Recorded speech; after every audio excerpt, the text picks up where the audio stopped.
Hey, welcome back. Settle in, get comfortable, maybe pull that blanket a little tighter, because tonight we're going to talk about something that has quietly shaped almost every decision human beings have ever made. And I mean that in the most literal way possible. Before there were kings, before there were courts, before anyone ever wrote a single law down on paper or stone or clay, there was something else running the show. Something invisible. Something that told people what to eat, what to say, which direction to walk, when to plant their crops, and sometimes whether they were even allowed to go outside at all. We call it superstition. But here's the thing, for most of human history it wasn't called that. It was just called life. I want you to imagine something for a moment. Picture yourself standing in the dark, not the kind of dark where you reach over and flip a switch. Real dark. The kind of dark where you cannot see your own hand in front of your face. The wind is moving through the trees in ways that sound just slightly like breathing. And somewhere out there a wolf calls out to the night. You do not understand why the sun disappears every evening and comes back every morning. You do not know what lightning is. You do not know why some winters kill half the village and others pass gently. You do not know why your child got sick, or why the river flooded, or why the harvest failed. But your brain, and this is the fascinating part, your brain refuses to accept that these things are random. This is not a flaw in human thinking. It is actually one of our greatest survival tools. Researchers who study how the human brain evolved have found something remarkable. The mind is wired almost compulsively to find patterns, to connect cause and effect, to tell stories that explain the world around us.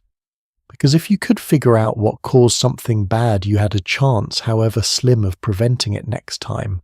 And so, when you noticed that the last time someone whistled during a storm the boat sank, your brain filed that away.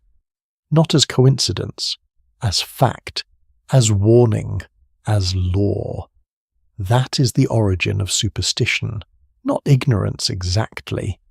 More like a very human attempt at control in a world that offered very little of it. Here is something that genuinely stops me in my tracks every time I think about it. 17,000 years ago, 17,000 a group of people crawled deep into a cave in what is now the south of France, in a place we now call Lascaux. And on the walls of that cave they painted. They painted horses and bison and deer with stunning, almost breathtaking detail. The colours are still vivid today.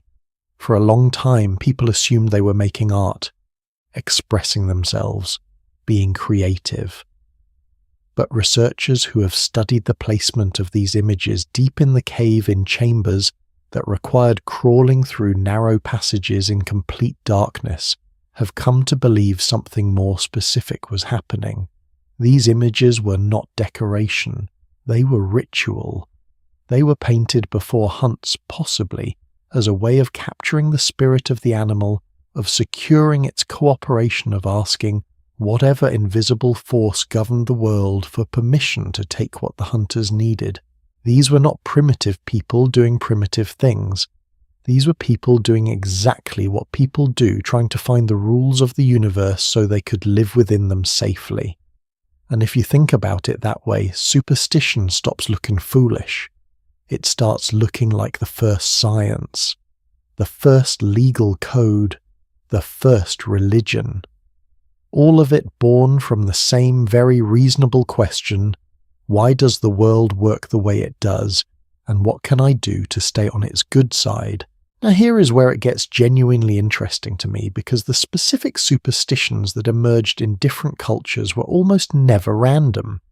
They were deeply, carefully logical, given what those people knew and feared most.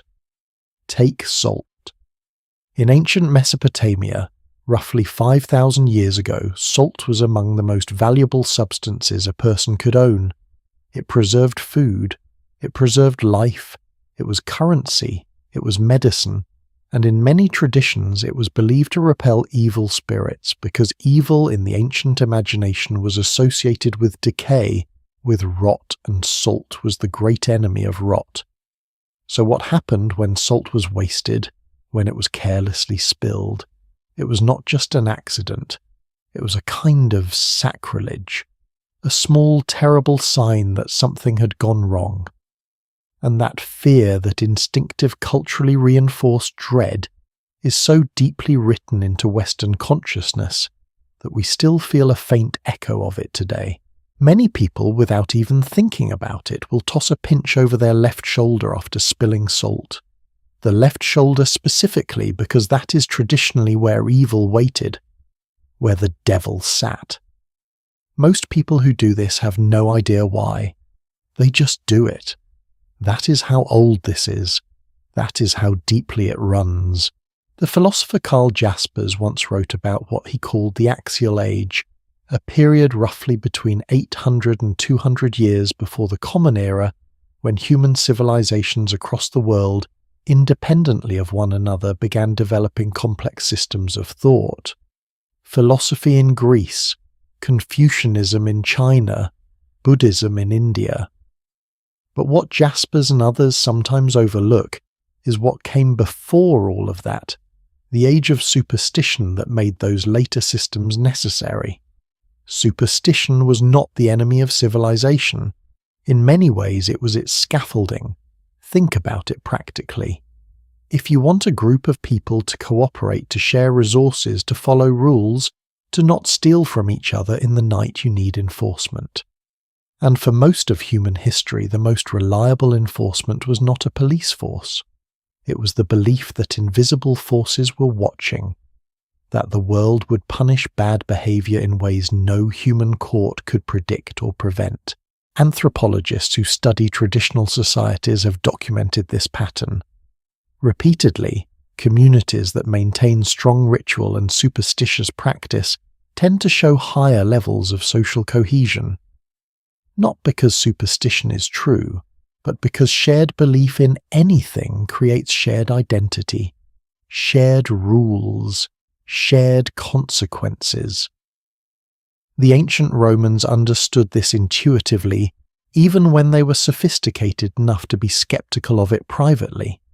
The great orator Cicero admitted openly that he did not believe in augury, the practice of reading the will of the gods through the behavior of birds, and yet he served as an augur himself. He understood that it did not matter whether the omens were real. What mattered was that everyone believed in them together. That is a kind of genius, honestly. A cold, slightly manipulative genius, but genius nonetheless. I think about all of this and I find myself feeling something unexpected.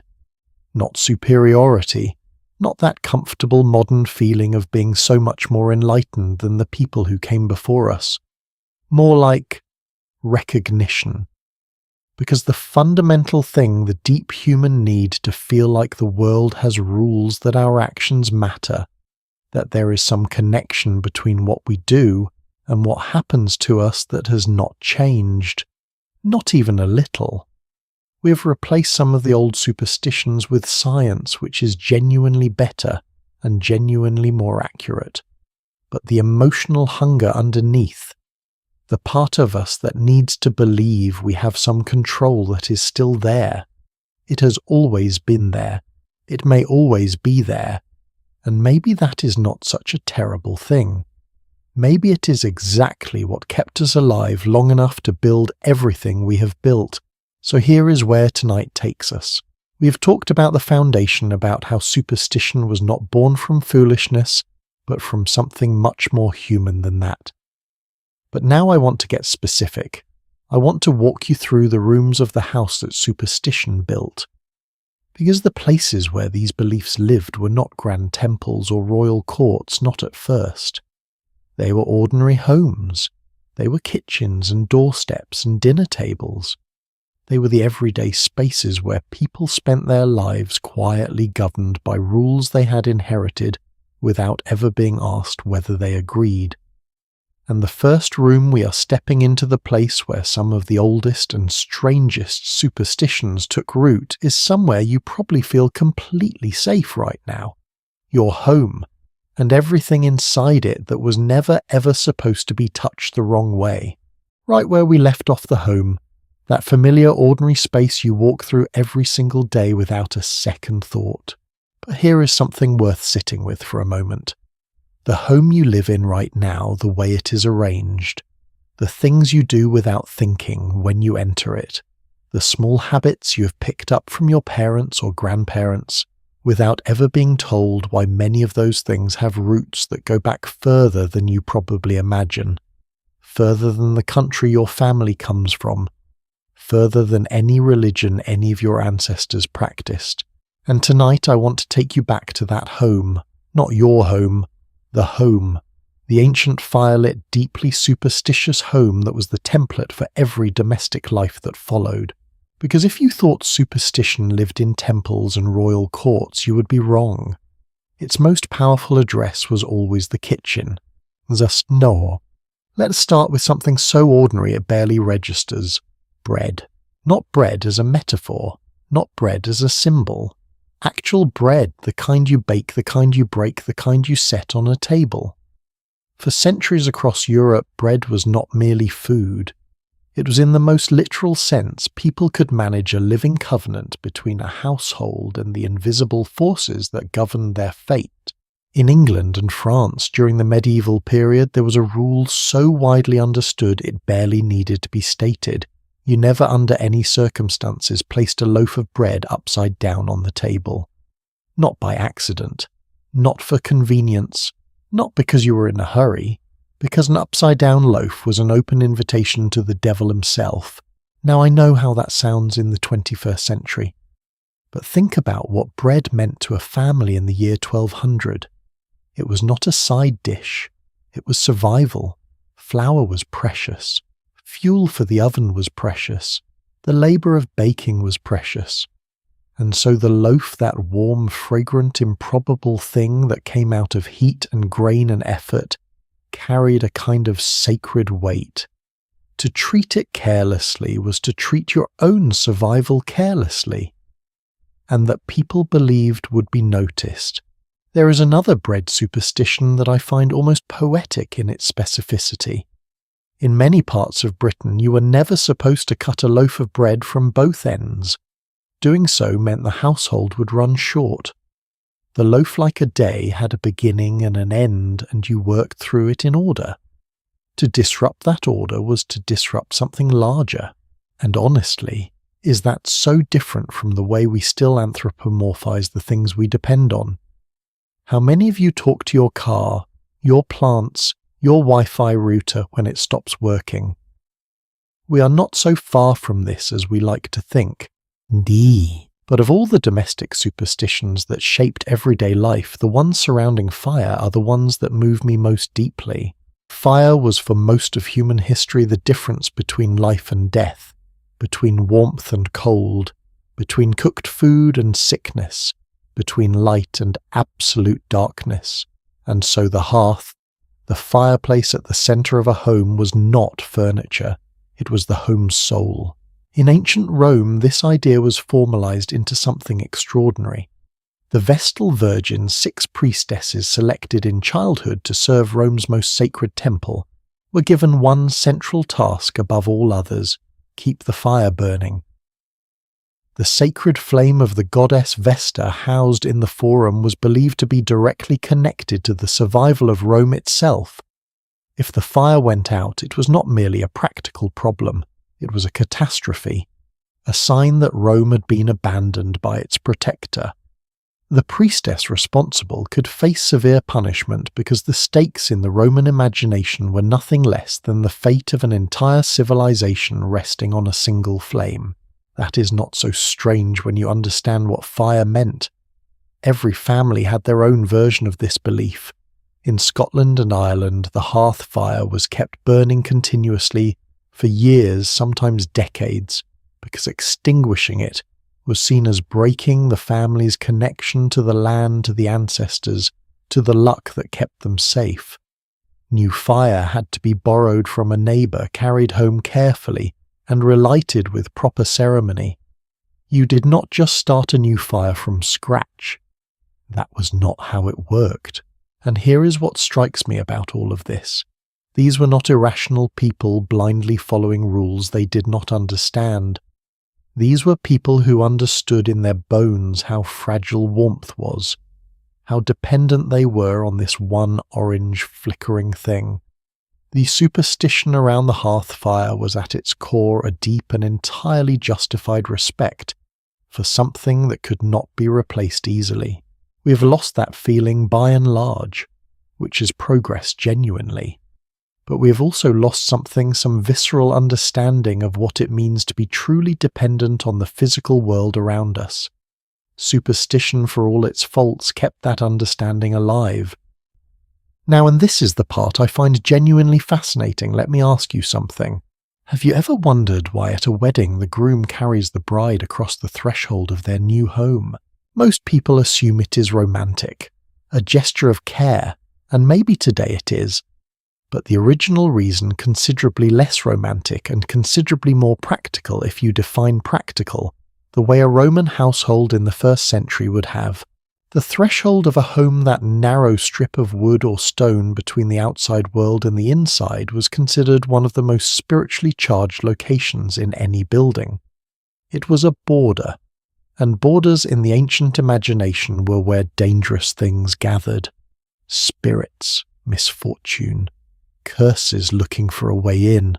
Now, Roman brides were considered particularly vulnerable to threshold spirits on their wedding day, a day of massive transition when a woman moved from her father's household protection to her husband's. Stumbling on the threshold was a terrible omen. So the solution, elegant in its simplicity, was to remove the risk entirely. The groom carried her over it. She never touched the threshold at all. The danger was bypassed. 2,000 years later, we still do this. We have completely forgotten why. And I think there is something both funny and genuinely moving about that, how a gesture born from pure fear became over centuries an expression of love.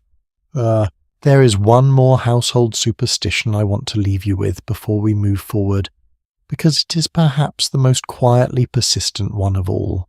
Knocking on wood, you have done it. I have done it.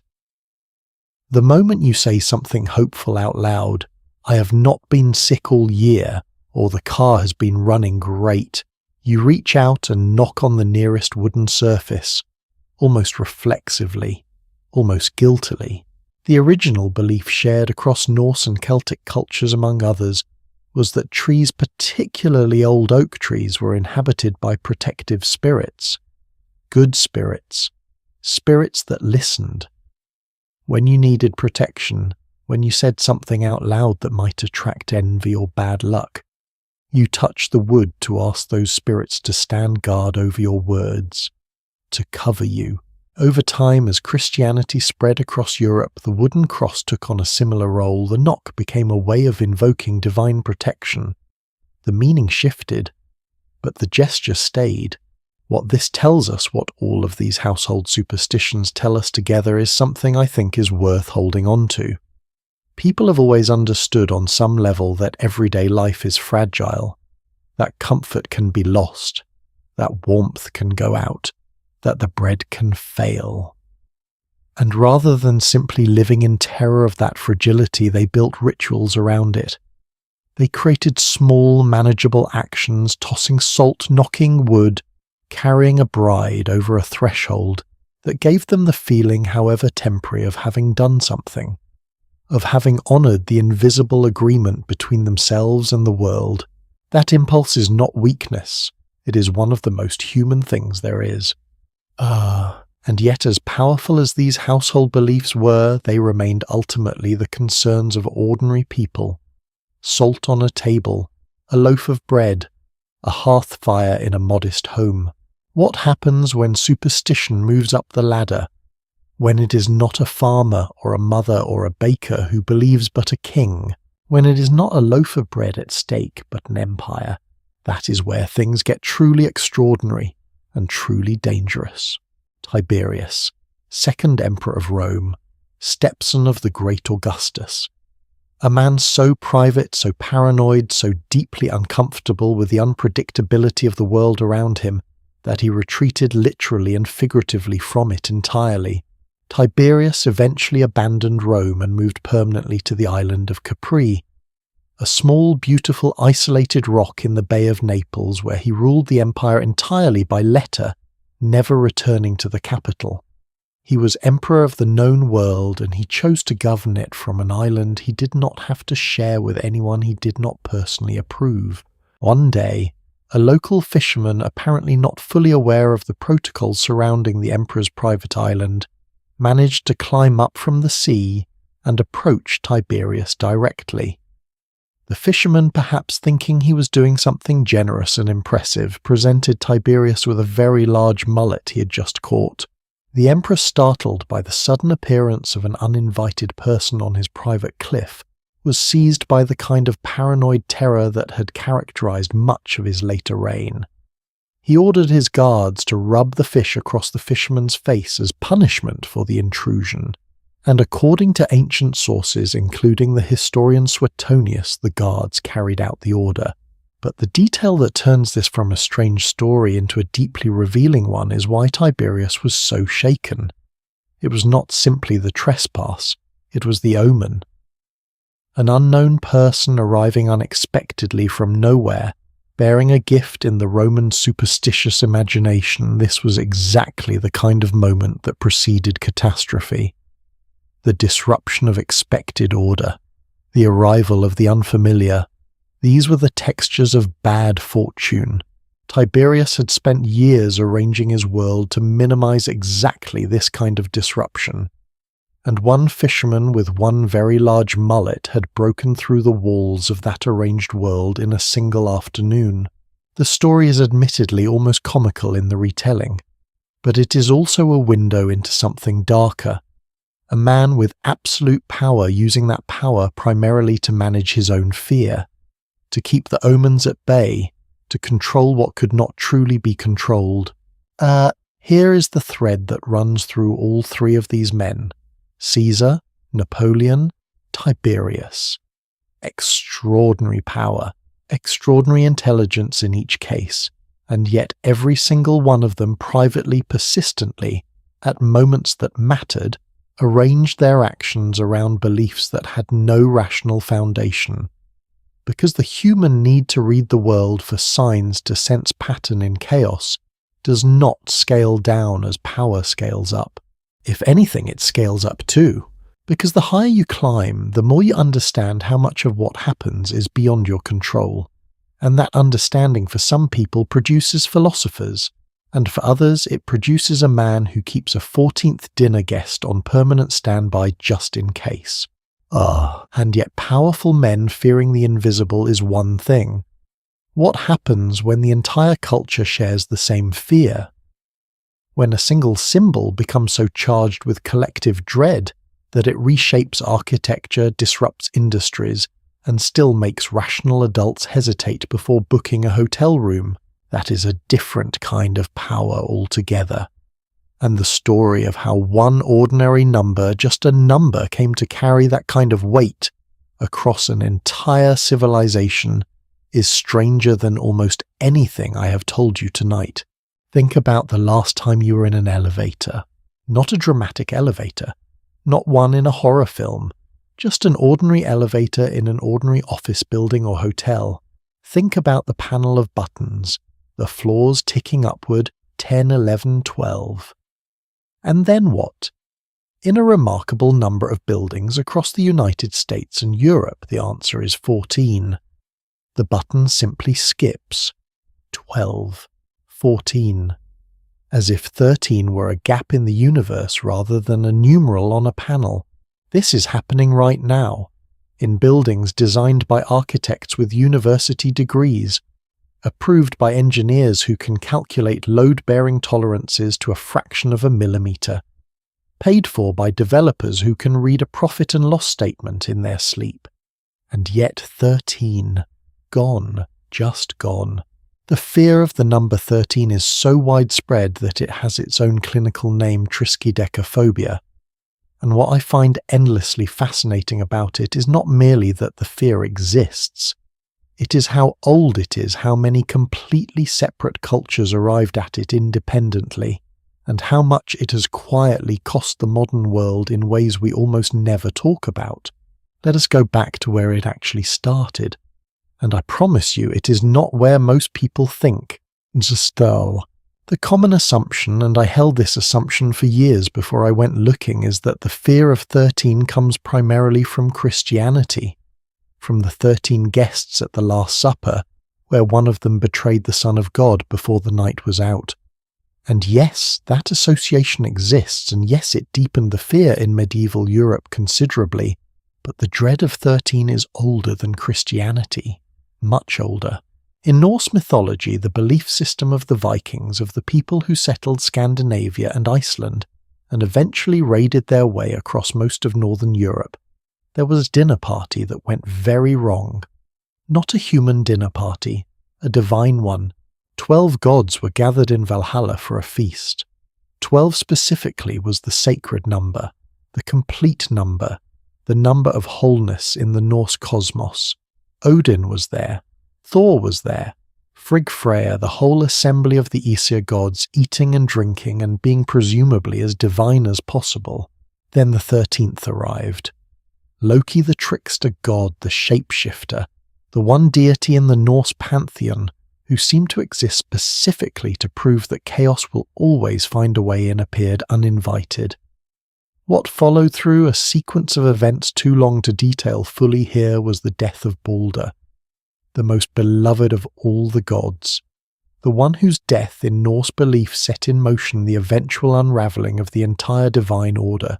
The 13th guest at a divine dinner brought catastrophe, and the Norse peoples, who were as sharp-minded and practical as they were, fierce, filed that story away the way they filed everything important as a rule, as a warning, as a number to treat carefully.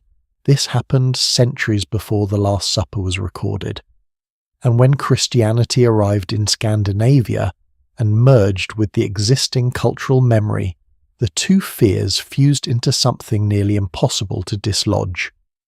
Because now the number 13 had not one catastrophic dinner attached to it, it had two. But here is the thing about Friday the 13th specifically, because it deserves its own moment. A lot of people assume Friday the 13th has always been a single unified superstition, that the day and the number were always paired. They were not. For most of history, they were two completely separate fears that happened to occupy the same cultural space. Friday on its own had a dark reputation in medieval Christian Europe. It was the day of the crucifixion. Across England, sailors refused to begin a voyage on a Friday. Farmers in certain regions refused to plant on a Friday. Some tradespeople would not sign a contract, begin an apprenticeship, or move into a new home on a Friday regardless of what the date was. The day itself carried weight. 13, as we have established, carried its own separate weight entirely. The combination Friday and 13 colliding in the same calendar square appears to have solidified as a unified superstition only in the 19th century and grew considerably through the 20th. The writer Thomas Lawson published a novel in 1907 called Friday the 13th, about a stockbroker who uses the date to crash the market. It was wildly popular, and cultural anxieties once given a compelling narrative tend to stick. Which brings me to the part of this story that I genuinely could not believe when I first encountered the numbers. A researcher named Donald Dossey, a folklorist who spent years studying the economic impact of superstition, estimated that fear of Friday the 13th costs the American economy somewhere between $800 million and $900 million every single year. Not because of accidents or bad luck, because people change their behavior. They postpone travel, they delay business decisions, they reschedule surgeries, decline to sign documents, avoid making large purchases. Airlines see measurable drops in booking on that specific date. Some studies have found that fewer cars are on the road, which in a delicious irony actually makes Friday the 13th one of the statistically safer days to drive. The superstition, in other words, partially fulfills itself through the sheer scale of avoidance it generates. And then there is the architecture. The number of high-rise buildings in the United States that simply omit the 13th floor, labelling it 14, while the floor itself plainly exists, runs into the thousands. Some estimates suggest that more than 80% of high-rise buildings with elevators in America follow this convention. Think about what that means for a moment. We are a country that has sent spacecraft to the outer edges of the solar system, sequenced the human genome, built the internet, and we are quietly, collectively pretending that a flaw does not exist because we do not want to give it a number that makes people uncomfortable. I am not saying this to mock anyone. Genuinely, I am not. I find it moving in a strange way. It is such a clear window into the fact that we are not as purely rational as we like to believe. We build the rational world on top of the superstitious one. We do not replace it. We just put nicer flooring over it. Ooh. Now there is one more dimension to the number 13 that almost never gets mentioned, and it is the one that fascinates me most personally. 13 was not always unlucky. Before the Norse myth cemented its dark reputation, and certainly before Christianity added its own layer, 12 was simply seen as the number of completeness. 12 months in the solar year, 12 hours in the ancient day and night cycle, 12 signs of the zodiac, and 13 was the number that exceeded completeness. The number that went one step further than the established order, in some traditions that made it powerful, not cursed powerful. The 13th member of a coven in older European folk belief was the leader, the one with the most authority.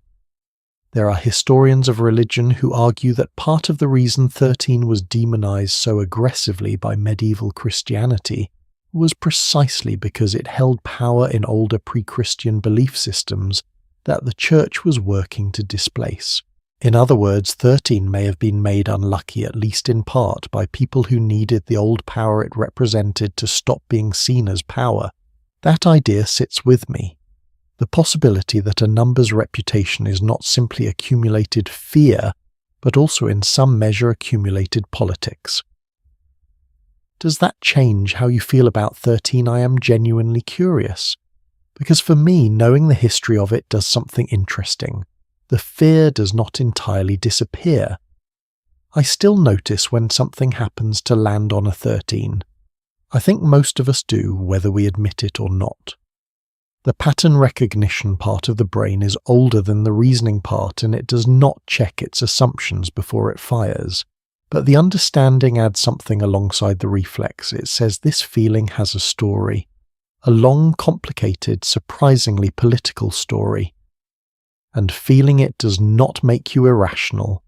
It makes you human in a line that runs from the Norse god's banquet hall all the way to the button panel in your office building elevator. What is remarkable, though, is that 13, as pervasive as its reputation became, was really just one thread in a much larger tapestry of visual fear, of things seen and deemed dangerous, of creatures and colours and shapes that entire cultures agreed without ever signing a contract were signs of something wrong in the world, because there is a category of superstition that goes even deeper than numbers, one built not from mythology or religious narrative but from something much more primal, the sight of a living thing moving where it should not be. And no creature in Western history carries more of that weight than the one sitting quietly in the dark watching you with eyes that catch the light in ways that still even now make something ancient in your chest go very still. That creature in the dark watching you with those luminous, unblinking eyes. You already knew it was a cat. And if some quiet, unexamined part of your brain registered even the faintest flicker of unease when I described it that way, if some small ancient thing in you went slightly still at the image, then you already understand something important about what we're going to talk about right now, because the black cat is perhaps the most unfairly treated animal in the history of human superstition, and the story of how it went from sacred to cursed and then back to beloved in some places while remaining dreaded in others, is one of the most revealing journeys in all of cultural history. It starts, as so many of these stories do, not with ignorance, but with a specific powerful authority deciding that something needed to be feared. For thousands of years before the medieval period, cats were not merely tolerated, they were venerated. In ancient Egypt, the goddess Bastet was depicted as a cat or as a woman with the head of a cat, and was associated with home fertility protection and the warmth of the sun. Killing a cat in ancient Egypt, even accidentally, could be punishable by death. When a household cat died, the family shaved their eyebrows in mourning. Cats were mummified and buried with ceremony. The reverence was not casual, it was deep and sincere, and written into the legal and religious fabric of the culture. Even in early medieval Europe, cats were practical and appreciated. They kept grain stores free of rodents, protected ships' food supplies, and were welcomed in monasteries precisely because of this usefulness. For a long time, being a cat in Europe was, relatively speaking, quite a good situation. Then came the year 1233. Pope Gregory IX, a man who has left several complicated legacies on European history, issued a papal document known as the Vox in Rama. It is one of the stranger documents to survive from the medieval period, and I say that having read a fair amount of strange medieval documents.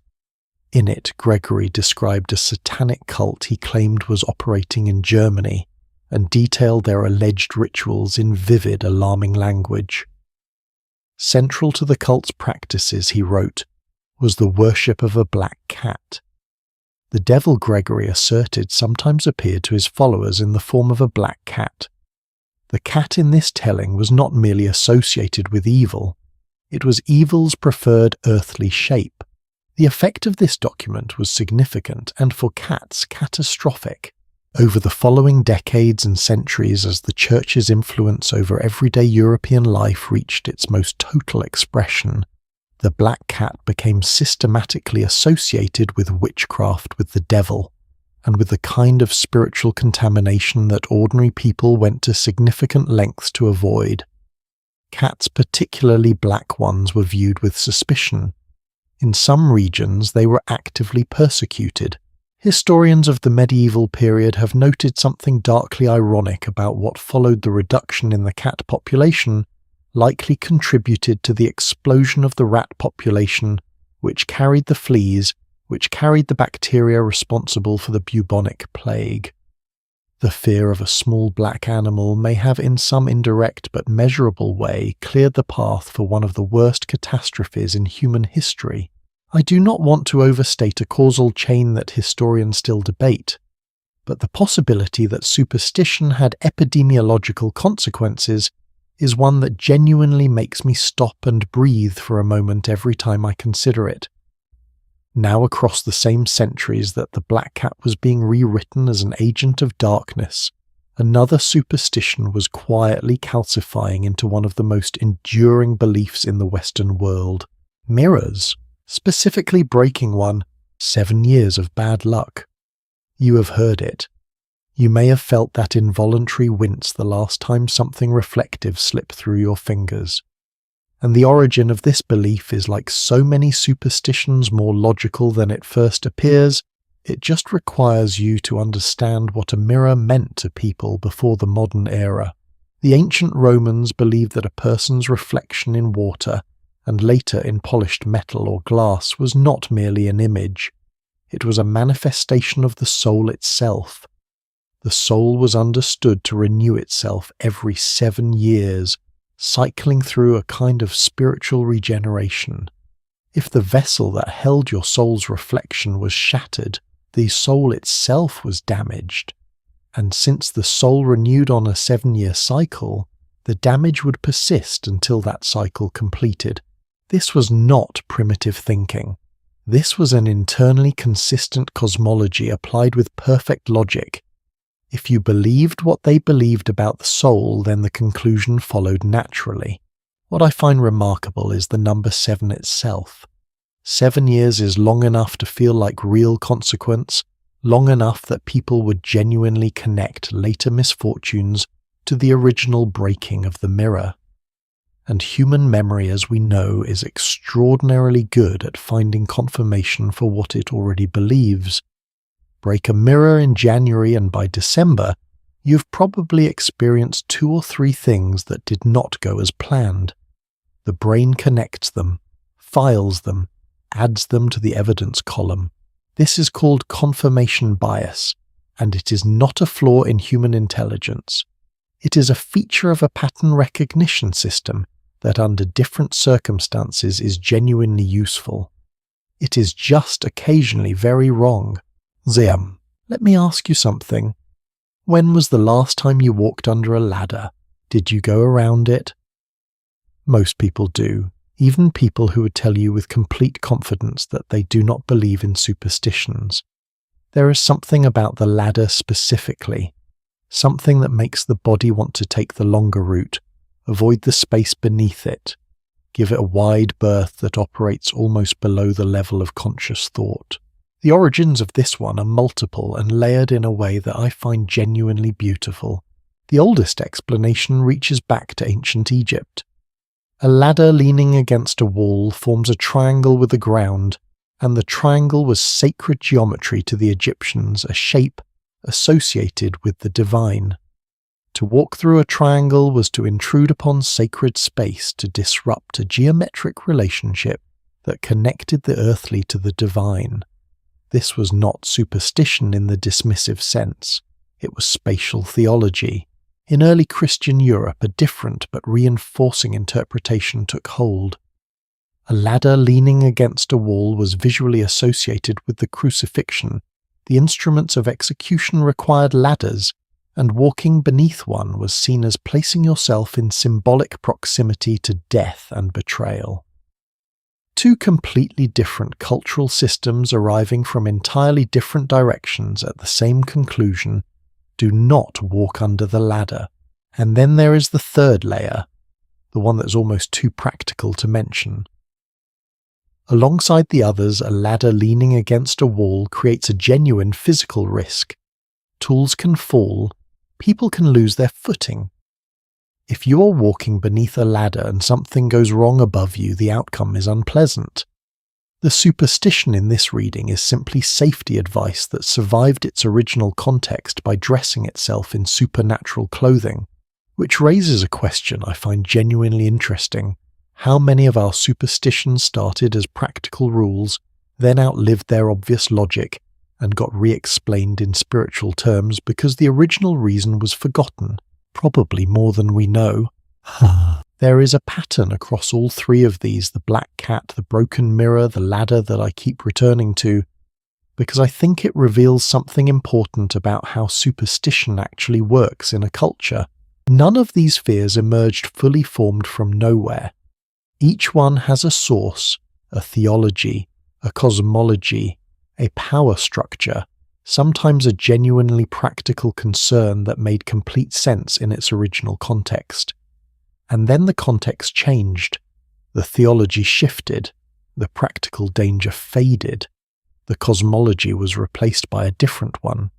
But the fear remained detached now from its explanation, floating free in the culture, like a word whose original meaning has been lost, but whose emotional charge somehow survives. That is what makes these taboos so durable. They do not need to be understood to be felt. They have migrated from the head to the stomach. They live now in that reflexive flinch, that automatic rerouting around the ladder, that almost guilty feeling when a black cat crosses your path and you just notice which way it went. The medieval church that demonized the black cat is long gone. The Roman cosmology of soul reflection has not been seriously believed for almost 2,000 years, and yet here we are in the 21st century, still stepping around the space beneath the ladder, still wincing at the sound of breaking glass. We carry these things. We carry them without knowing we carry them, and I think that says something remarkable, not embarrassing, but remarkable about the depth of the channels that culture cuts through us over generations. But if there is one category of superstition that cuts even deeper than living animals and broken objects, it is the superstition that surrounds the thing we fear most intimately and universally, death itself, because the rituals that grew up around the moment of dying and the days that followed it were among the most elaborate and emotionally charged in all of human history, and some of them, the ones you've likely performed yourself without knowing their origin, are stranger than almost anything we have discussed so far. What do you do with the dead? And more to the point, what did people believe the dead could still do to you? The answers are going to surprise you. There is a man standing at the edge of a river. The river has no name you would recognize. It is not on any map. It runs cold and wide and perfectly black somewhere between this world and whatever comes next. The man standing at the bank is not alive, or rather he is no longer alive in the way he was this morning. He died sometime before sunset, and now he stands here in whatever form the newly dead stand waiting.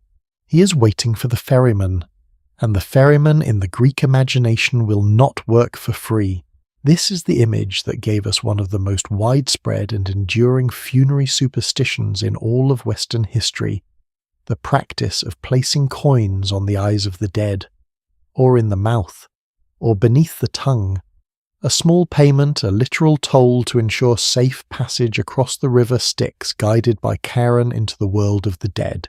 The practice was so deeply embedded in Greek and later Roman culture that it survived for centuries, crossing borders and belief systems persisting, even as the specific theology that gave it meaning faded. Archaeologists have found coins placed on or near skeletal remains at burial sites across Europe, dating from the ancient Greek period all the way through the early medieval era, centuries after most of the people performing the ritual had stopped actively believing in Charon as a literal figure. That is the thing about funerary superstitions in particular. They are the most emotionally charged rituals in any culture because the stakes feel absolute. You do not get a second chance to do it right. And so they persist long after their explanations have dissolved, carried forward by love and grief, and the very human terror of having failed someone who can no longer tell you whether you got it right.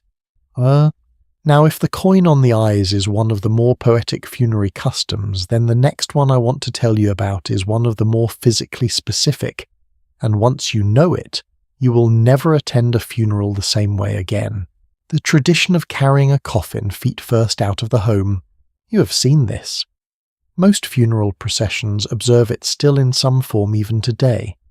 The body is oriented so that the feet lead the way through the door and the head follows behind.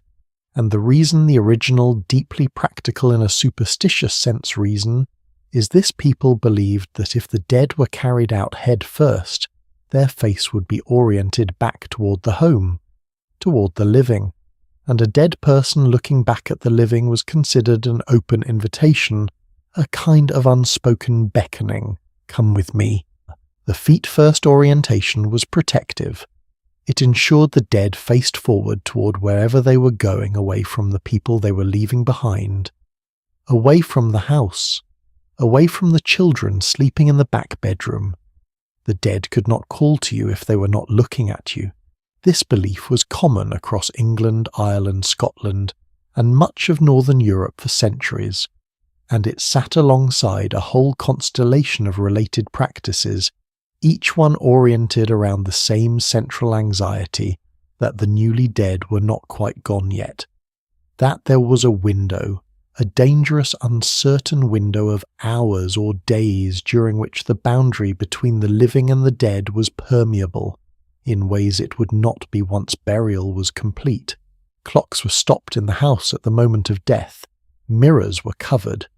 In some traditions, bees, if the household kept them, had to be told of the death before the burial, or they would leave and never return. Each of these customs came from the same source, a profound unease about transition, about the in-between, about the possibility that someone you loved was still present in some form, and that the world needed to be handled very carefully until they were fully, officially, irrevocably gone. Vaya! But of all the funerary traditions that history has produced, the one that stops me cold every single time, the one I find genuinely difficult to hold in my mind without feeling something, is the practice of the sin eater. It existed primarily in Wales and the border counties of England, and it survived in some isolated communities into the late 19th century, which means there are people alive today whose great-grandparents may have known someone who performed this role. Here is how it worked. When a person died, the family would send word to a specific individual in the community, the sin eater. This was almost always a person of the lowest social standing, someone poor, someone already marginalized, someone who by accepting the role had placed themselves permanently outside the circle of ordinary social life. The sin eater would come to the home of the deceased. Food and drink bread, usually an ale or water, would be placed on the body of the dead person, or passed across the body, and then handed to the sin eater. By consuming this food, the sin eater was understood to be literally absorbing the sins of the deceased into their own body, taking on the moral debt, allowing the dead person to go forward into whatever came next, unburdened, clean, freed from the weight of a life lived imperfectly. In exchange, the sin eater received a small payment, a few pennies typically, sometimes a little food beyond what was consumed in the ritual, and then they went home, alone, carrying all of it. The sin eater was not celebrated. They were not thanked publicly. They were in many communities actively avoided afterward, because they now carried the concentrated sin of the dead, and proximity to them was considered spiritually dangerous. They existed in a kind of permanent exile, performing a service that everyone needed, and no one wanted to acknowledge needing.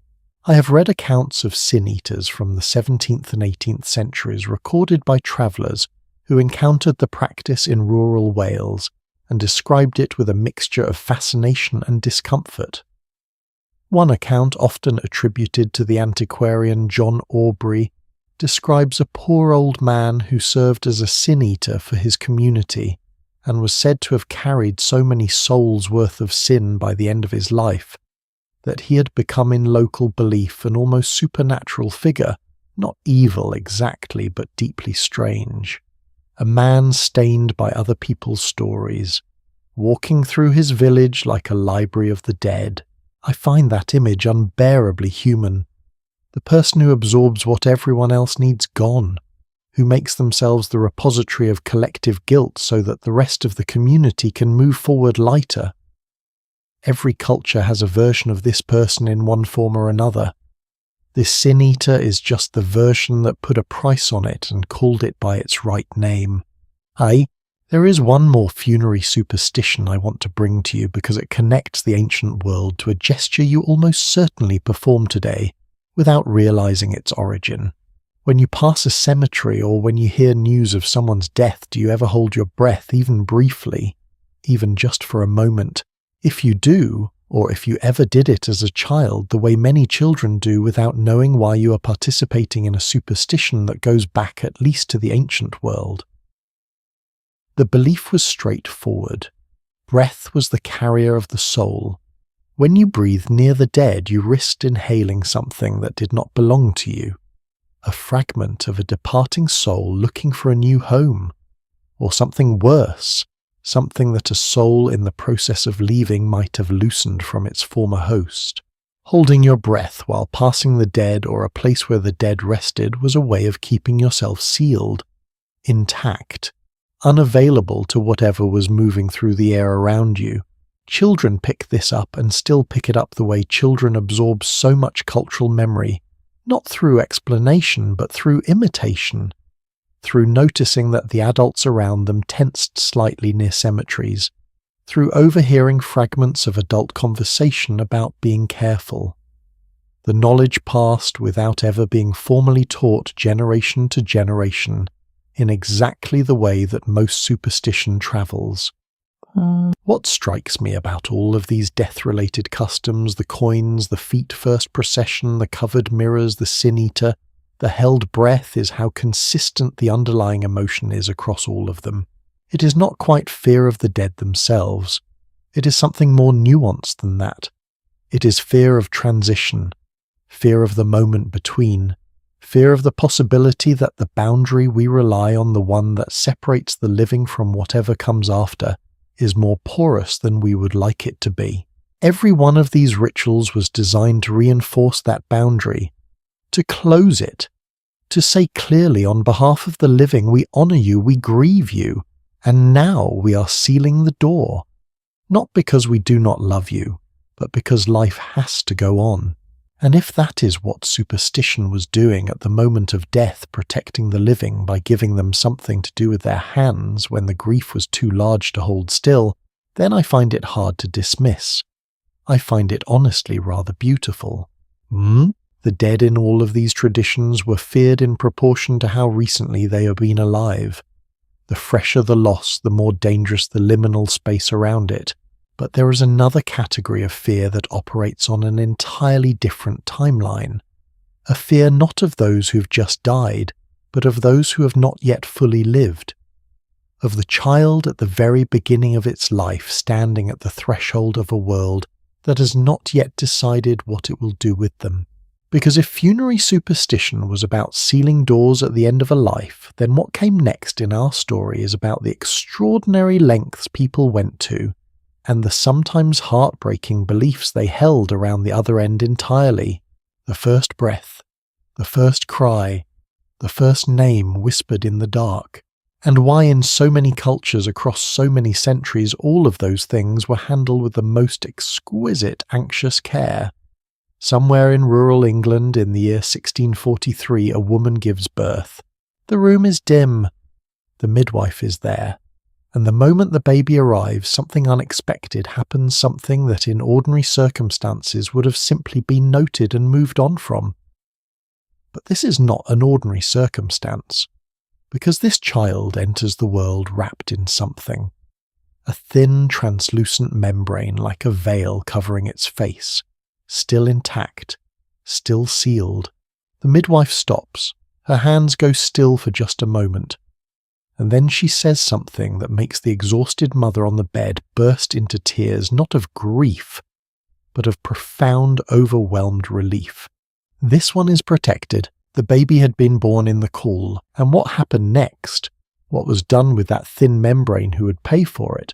How far it would travel before the decade was out is one of the stranger and more quietly moving stories that the history of birth superstition has to offer. Always, let us take a breath and settle into this, because birth superstitions have a quality that the others we have discussed do not quite share. They're not really about the baby. They're about the terror of the parents, about the awful vulnerability of that first moment when a new life has arrived and the world has not yet shown its hand about what it intends to do with this particular person. For most of human history, infant mortality was a reality so common and so devastating that entire systems of belief grew up around managing the anxiety of it. Every culture developed its own set of rules for the first hours, the first days, the first weeks. Most of those rules were oriented around the same basic question: what can we do right now today to make sure this child survives? Some of those rules were practical, dressed in supernatural clothing. Some were purely symbolic, and some were so specific and so strange that they feel almost like they came from a completely different world, which in a sense they did. Back to the call. A call is the remnant of the amniotic sac, the membrane that surrounds a baby in the womb that occasionally remains intact over a newborn's face at the moment of birth. It happens rarely, perhaps in 1 in every 80,000 births, and across an astonishing range of cultures from ancient Rome to medieval England to 19th century seafaring communities across northern Europe, a child born in the call was considered marked, set apart, chosen in some way that ordinary birth did not produce. In England and Scotland, from the medieval period onward, the specific protection attributed to call children was immunity from drowning. A person born in the Call, the belief held, could never drown. The membrane had sealed them, had kept water out at the very beginning of their existence, and that protection extended across a lifetime. This was not a casual superstition. It had a market.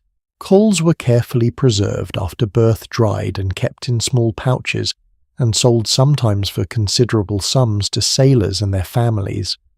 A sailor who carried a call was believed to be protected against shipwreck, against drowning, against the particular and constant terror of a life spent at sea. Advertisements for calls for sale appeared in London newspapers well into the 19th century. The Times of London ran such advertisements in the 1800s, a fact that still manages to startle me slightly because it sits at such an odd angle to what we think of as Victorian rationalism. The writer Charles Dickens opened his novel David Copperfield with exactly this belief. David is born in the Call, and Dickens has him remark that the Call was advertised for sale and eventually purchased by an elderly woman who had an invincible objection to going to sea and was determined the Call should never be able to tempt her. She kept it until the end of her life and never drowned, which, as Dickens notes with his characteristic gentle humour, may or may not have been related. What I love about this detail, the Call market, the sailor buying protective membrane in a London newspaper, is how it collapses the distance between the ancient and the modern, between myth and transaction.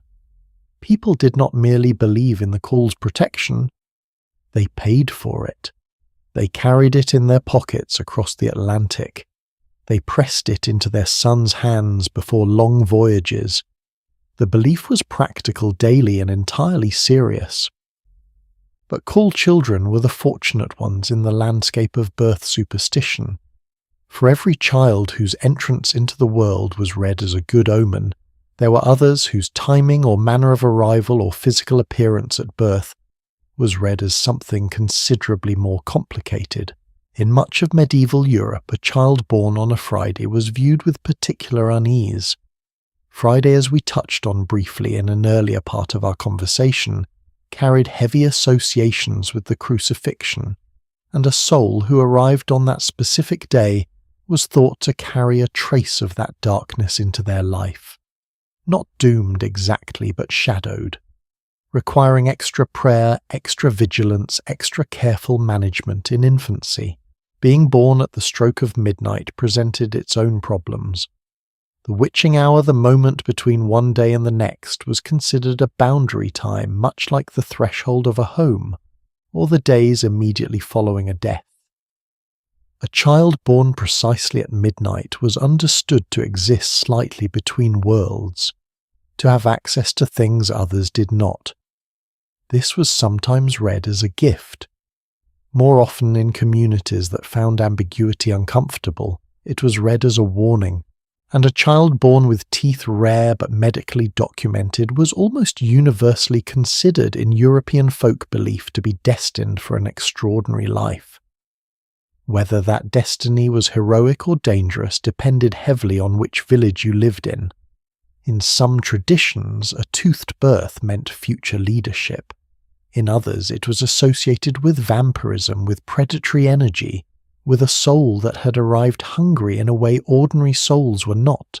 Cardinal Richelieu, the famously powerful minister who shaped French politics in the 1600s, was reportedly born with teeth.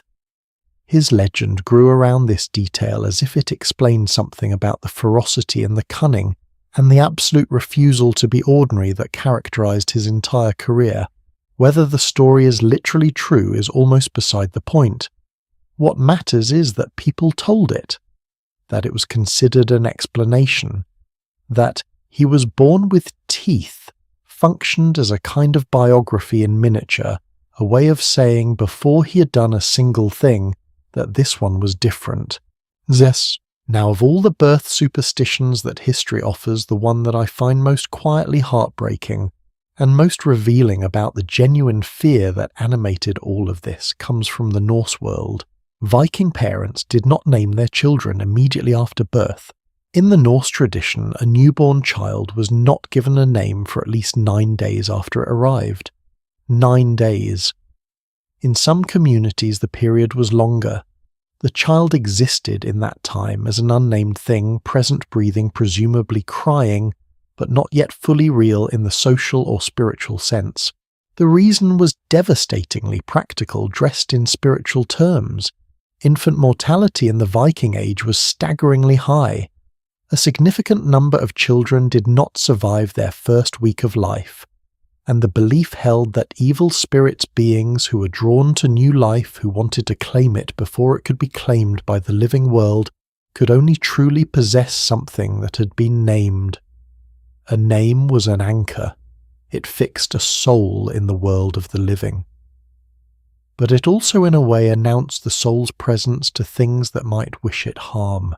So for 9 days the child went unnamed. It was watched. It was loved. But it was not yet spoken into full existence. If it survived those 9 days, a naming ceremony was held. The child was formally presented to the community, given its name, and with that name given its place in the world. There is something about this practice that I find almost unbearably tender. It is not coldness, the absence of a name for 9 days. It is protection. It is a community holding its breath together, watching a small new life, unwilling to love it too loudly, in case the universe was listening. How many parents across how many centuries felt exactly that? That specific wrenching combination of overwhelming love and absolute terror, of wanting desperately to celebrate, and being afraid that celebration, premature celebration, might somehow be the thing that cost you everything. You do not need to believe in evil spirits to understand that feeling. You just need to have loved something fragile. What strikes me looking across all of these birth superstitions from this distance is how consistent the underlying logic is. Every rule, the call, the timing of the birth, the delay of the name was oriented around the same fundamental project: getting a new human being safely from the threshold into the room, from the dangerous in-between into the relative safety of being fully, undeniably, socially and spiritually here. Birth in this worldview was not a single moment. It was a process, a negotiation, and superstition was the language in which that negotiation was conducted. We have moved now through the thresholds that bookend a human life, birth and death. But there is an entire world of superstition that lived not at these extreme edges, but right in the middle of things. In the countryside, on the open water, in the forests, where something with wings might call out from a branch and change the course of a general's decision before the sun had fully risen. Because for much of history the natural world was not a backdrop to human life. It was a text, and the animals in it were not fellow creatures, they were messengers, interpreters, oracles wearing feathers and fur, and some of them carried the fates of entire armies in the way they moved. Picture a Roman general standing at the edge of a harbour 249 years before the Common Era, looking out at one of the largest naval fleets the Republic had ever assembled. He has 120 warships, thousands of trained soldiers, the strategic advantage of surprise, everything that a military man could reasonably want before a major engagement. And then his priest comes to him with news that should by any rational measure have been completely irrelevant to the outcome of a sea battle. The sacred chickens would not eat. The sacred chickens, a small flock of birds kept specifically for the purpose of divine consultation, before major Roman military operations had been offered grain that morning as they were before every engagement, and they had refused it. They turned away. They pecked at nothing. They showed no interest whatsoever in breakfast. In the Roman system of augury, the formal reading of divine will through the behaviour of birds and animals, this was an unambiguous message. The gods were not favourable. The engagement should be postponed. The fleet should wait. The general's name was Publius Claudius Pulcher, and his response to this divine consultation has been preserved by history not because of what he did next, but because of what he said. He picked up the chickens and threw them into the sea. If they will not eat, he reportedly declared, let them drink. Then he launched his fleet anyway. He lost 93 warships that afternoon. Somewhere between 20,000 and 30,000 Roman soldiers and sailors were lost with them. It remains one of the worst single-day naval defeats in Roman history, and for the rest of his life in Roman public memory. Pulcher was understood to have brought this catastrophe upon himself, not through poor tactics, not through bad luck, but through an act of impiety so brazen that the gods had no choice but to respond. The chickens were not a joke. The chickens were the operating system. West. Now I want to sit with this story for a moment before we move forward, because I think it is worth resisting the easy response, the one where we shake our heads at the Romans for letting poultry influence military strategy. Because the truth, when you look at it from inside the Roman worldview, is considerably more interesting than that. Augury. The practice of reading divine will through birds was not superstition in the dismissive sense we use that word today. It was a formal system, a regulated discipline with trained practitioners, established protocols and institutional authority. The augurs who kept the sacred chickens were not folk healers or village wise men. They were senior religious officials whose interpretations carried legal weight.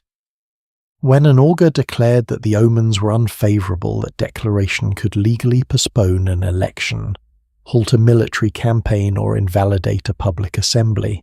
This was not a culture that stumbled accidentally into bird-watching as a decision-making tool. This was a sophisticated civilization that had decided deliberately and collectively that the natural world contained information that human intelligence alone could not access, and that reading that information carefully was a form of wisdom, not a form of weakness. What Pulcher did was not simply ignore a superstition. He ignored an established legal and religious framework that the entire Roman military and political system depended upon for its legitimacy. He threw the chickens into the sea, and in doing so he essentially declared that he knew better than the system, that his judgment superseded the gods. That confidence in the Roman imagination was its own kind of catastrophe waiting to happen. And it did. But the sacred chickens, magnificent as they are, were only one thread in the Roman tapestry of animal omens. And the creature that carried the darkest weight in that tapestry was not a chicken at all. It was the owl. In the Roman world, the call of an owl, particularly heard near a home or near a public building, or in the context of some already tense moment, was among the most serious omens a person could receive. Not ambiguous, not open to interpretation. The owl announced death, specifically the death of someone important, someone whose loss would be felt. The ancient biographer Suetonius, who wrote detailed accounts of the first 12 Roman emperors, recorded something extraordinary about the night before the Emperor Augustus died. An owl had landed on the roof of his room and called out repeatedly in the hours before his death. Suetonius noted this not as coincidence or poetic detail, but as evidence that the natural world had known what was coming, and had announced it as it always did for those with the sense to listen, and Suetonius was not alone in this kind of documentation. Ancient Roman writers recorded owl calls before the deaths of Julius Caesar, of Marcus Licinius Crassus, of others whose ends marked significant turns in Roman history. The pattern in the Roman imagination was not coincidental accumulation. It was confirmation.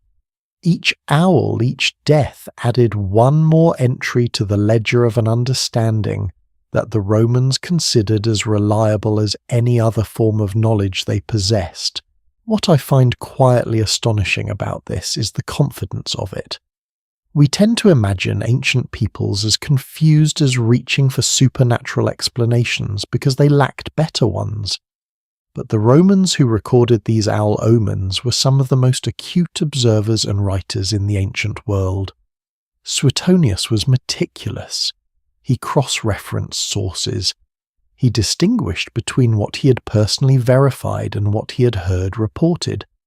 And yet the owl to him was simply part of the evidentiary record.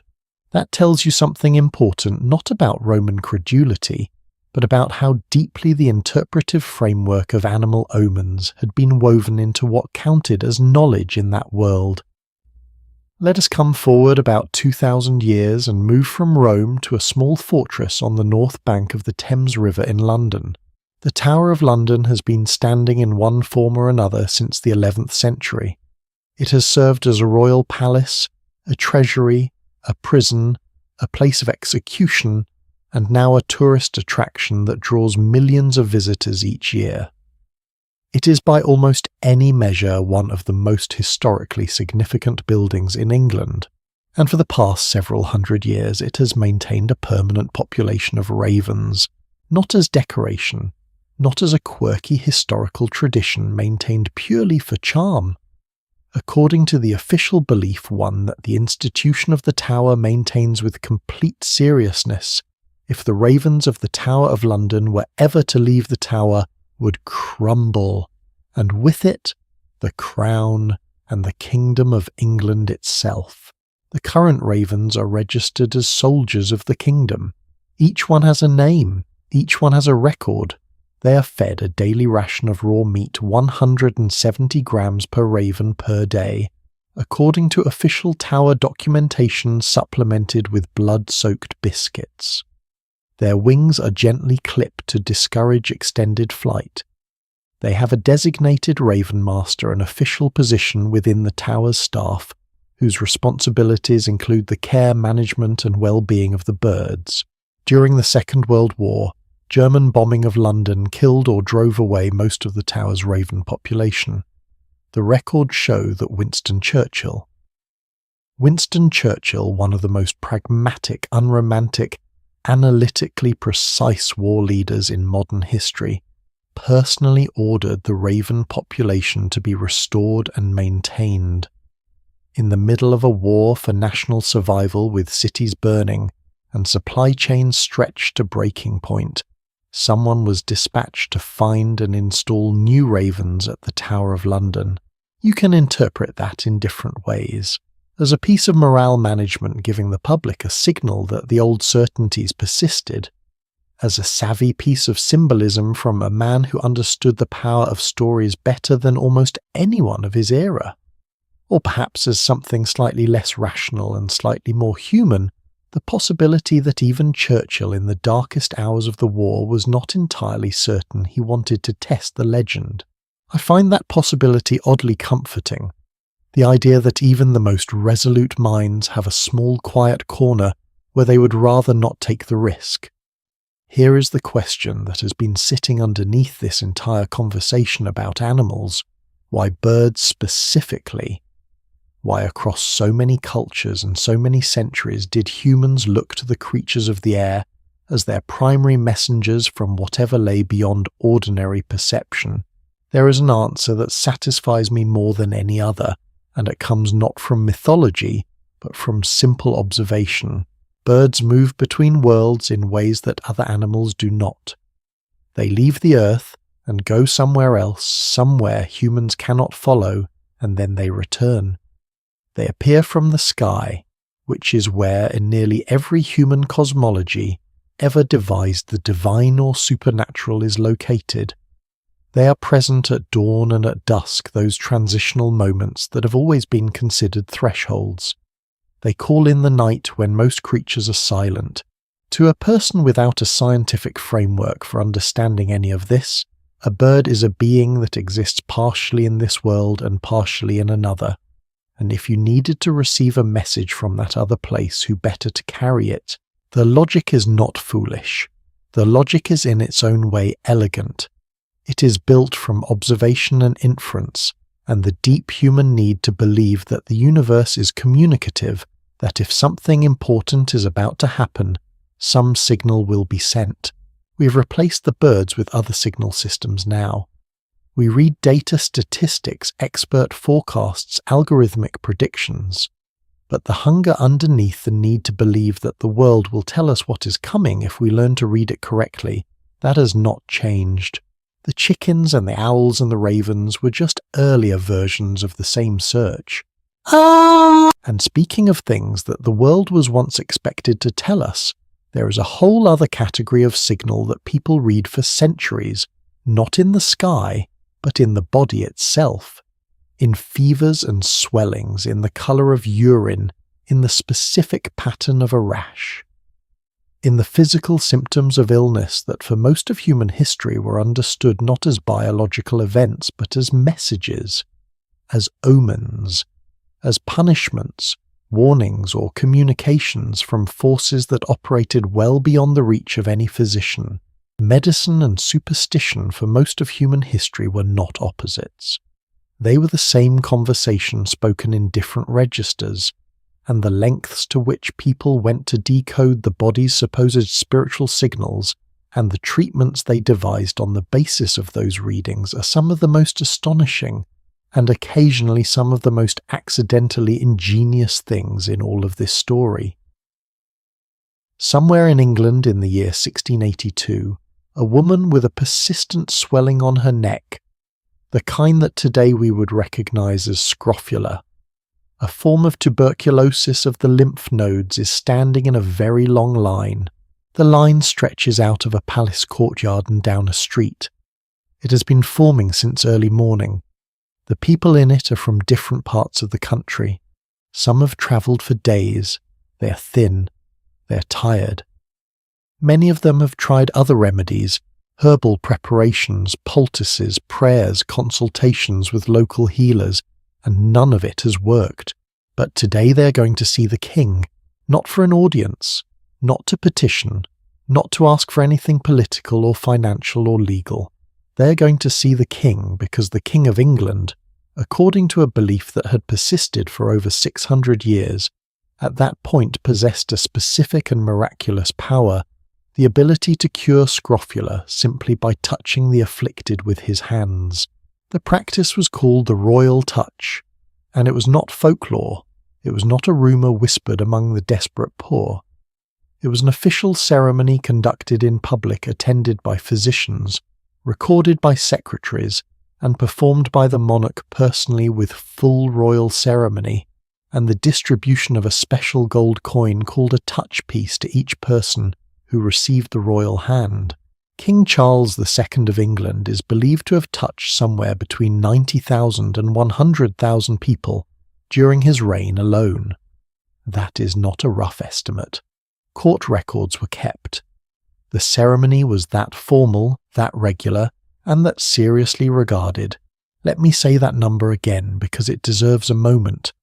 90,000 people, standing in line, waiting for a king to put his hand on them, believing with the full support of royal ceremony, church endorsement, and generations of cultural inheritance that this would heal them.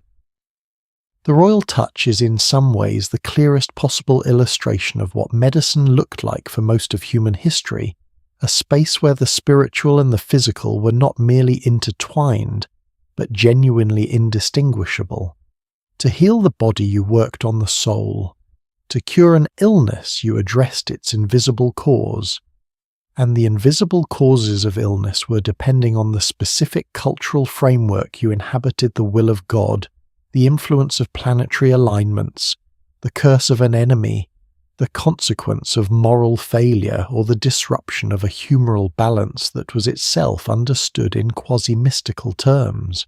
The line between physician and priest was not blurry, it barely existed. But here is what I find most genuinely interesting about all of this, and I want to be careful here because it is easy to be dismissive in a way that misses the actual story.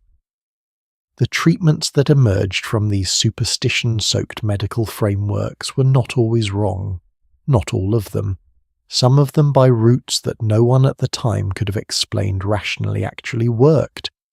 And understanding why tells us something important about the relationship between belief and biology that we are only beginning to fully appreciate. Consider the doctrine of signatures. This was a formal medical and botanical theory widely held across Europe from the medieval period through the 17th century that proposed a deceptively elegant idea God had designed the natural world so that the appearance of a plant revealed its medicinal purpose. The shape of a leaf, the colour of a flower, the texture of a root, these were divine clues. A visual language written into creation for human benefit if humans were attentive enough to read it. Walnuts with their wrinkled brain-shaped interiors were prescribed for ailments of the mind. The lungwort plant, whose speckled leaves resembled diseased lung tissue, was used to treat respiratory conditions.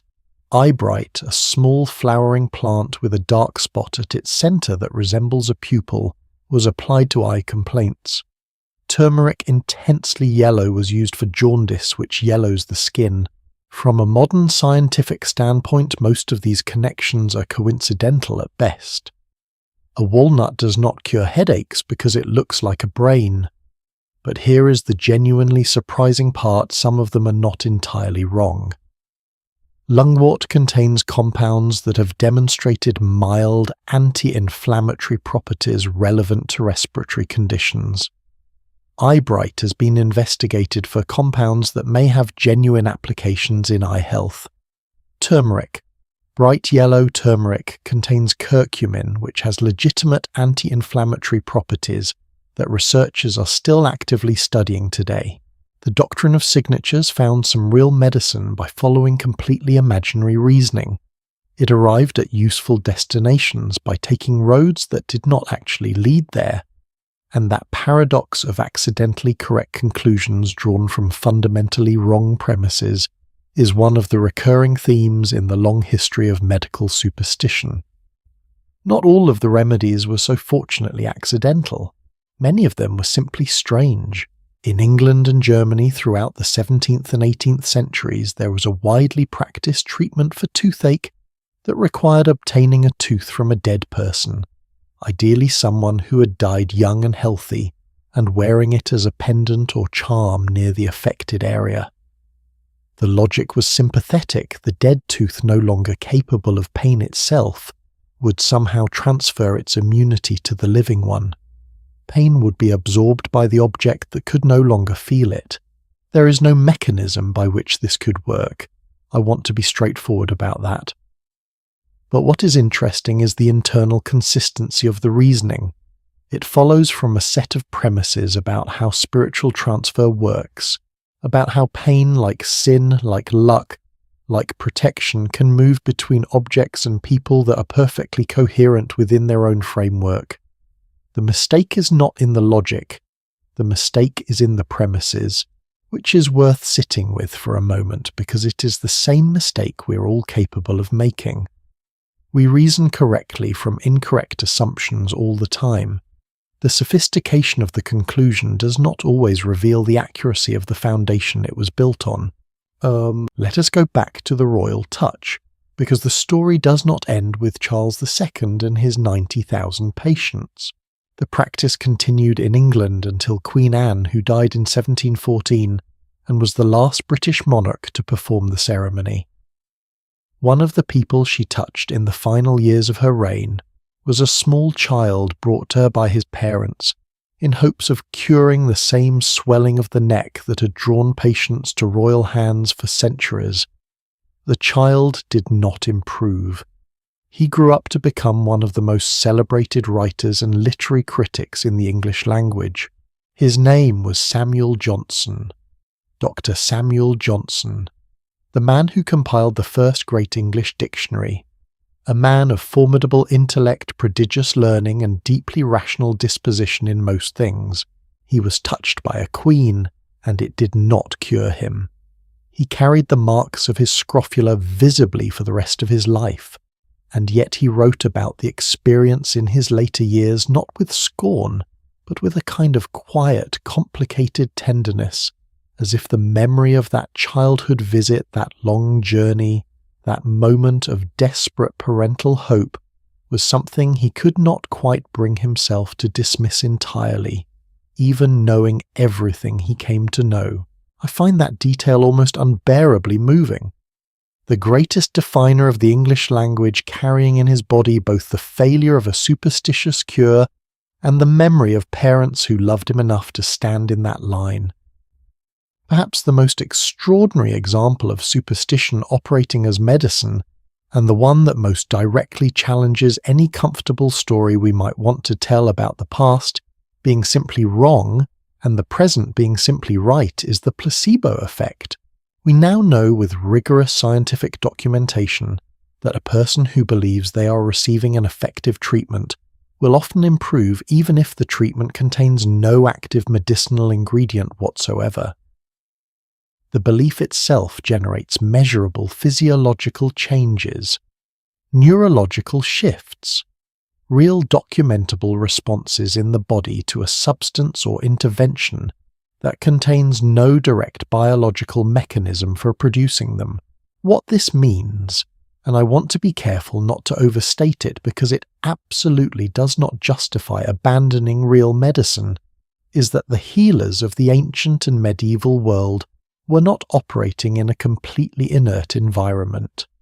When they placed a walnut remedy in someone's hand, when they spoke words of power over a sick child, when a king's physician announced the approach of the royal hand, and the crowd murmured with anticipatory belief something was happening in those bodies, not because of the walnut, not because of the king's touch, but because of the belief itself.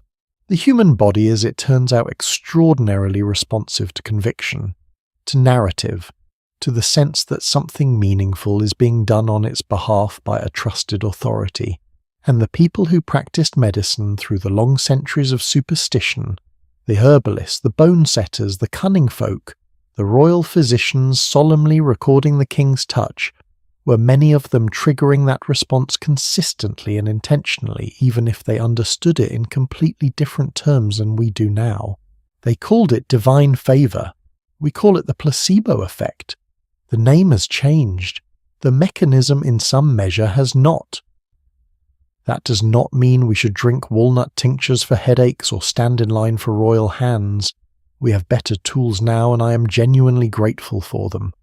But it does mean that when we look back at the medicine of superstition with condescension, when we shake our heads at the desperation of all those people standing in the palace courtyard, we are missing part of what was actually happening. They were not simply being fooled.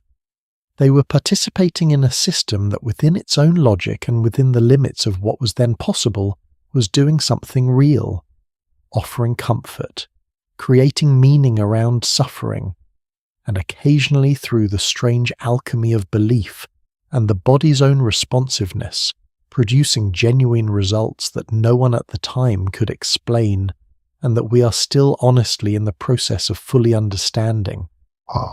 Medicine, then, was the domain where superstition was perhaps most urgently needed and most earnestly practiced, because the body's failures were the most intimate and most terrifying thing that human beings faced. But there was one final arena where superstition planted its deepest roots and held its most absolute authority, not in the palace courtyard or the physician's cabinet or the midwife's room, on the open water, where there was nothing around you for miles but sky and sea, where the nearest help was impossibly far away, where the sailors who spent their lives out there developed a system of belief so detailed, so specific, and so fiercely maintained that it amounted to a complete parallel civilization with its own laws, its own prohibitions, and its own terrifying logic. And some of those beliefs are stranger than anything we have talked about yet. Close your eyes for just a moment and imagine the open ocean. Not the ocean you might see from a beach vacation, the one with ice cream stands nearby and a lifeguard on a chair. The real ocean. The ocean as it existed before GPS, before radio, before any of the technology that has made the sea, something we cross in aluminum cylinders at 30,000 feet without a second thought. The real ocean was the most dangerous place on Earth, and I mean that without exaggeration.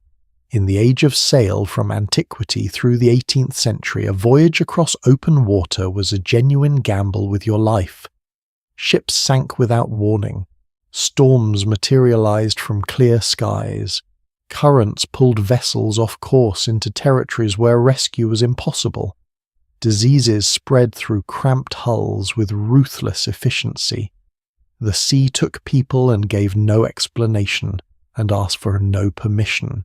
And the men who sailed it anyway, who spent weeks, months, sometimes years of their lives on wooden boards above that cold and indifferent depth, developed a system of belief so intricate, so detailed, and so fiercely enforced that it governed virtually every aspect of their existence on the water. What makes maritime superstition so fascinating to me above almost any other category we have explored tonight is how internally consistent it was. Sailors were not credulous people. They were by professional necessity among the most practical and observant human beings in any given century. They read weather patterns. They navigated by stars. They made life and death decisions based on what they could see and feel and calculate. And yet, alongside all of that hard-won practical knowledge, they maintained a parallel system of rules and prohibitions that would have sounded to any landlocked observer completely mad. The two things were not contradictions to the sailors themselves. They were simply different layers of the same project surviving. Let's start with a contradiction that has always struck me as the most philosophically interesting in all of maritime superstition. Women on ships were in most seafaring traditions from ancient Greece, through the age of sail, considered deeply unlucky.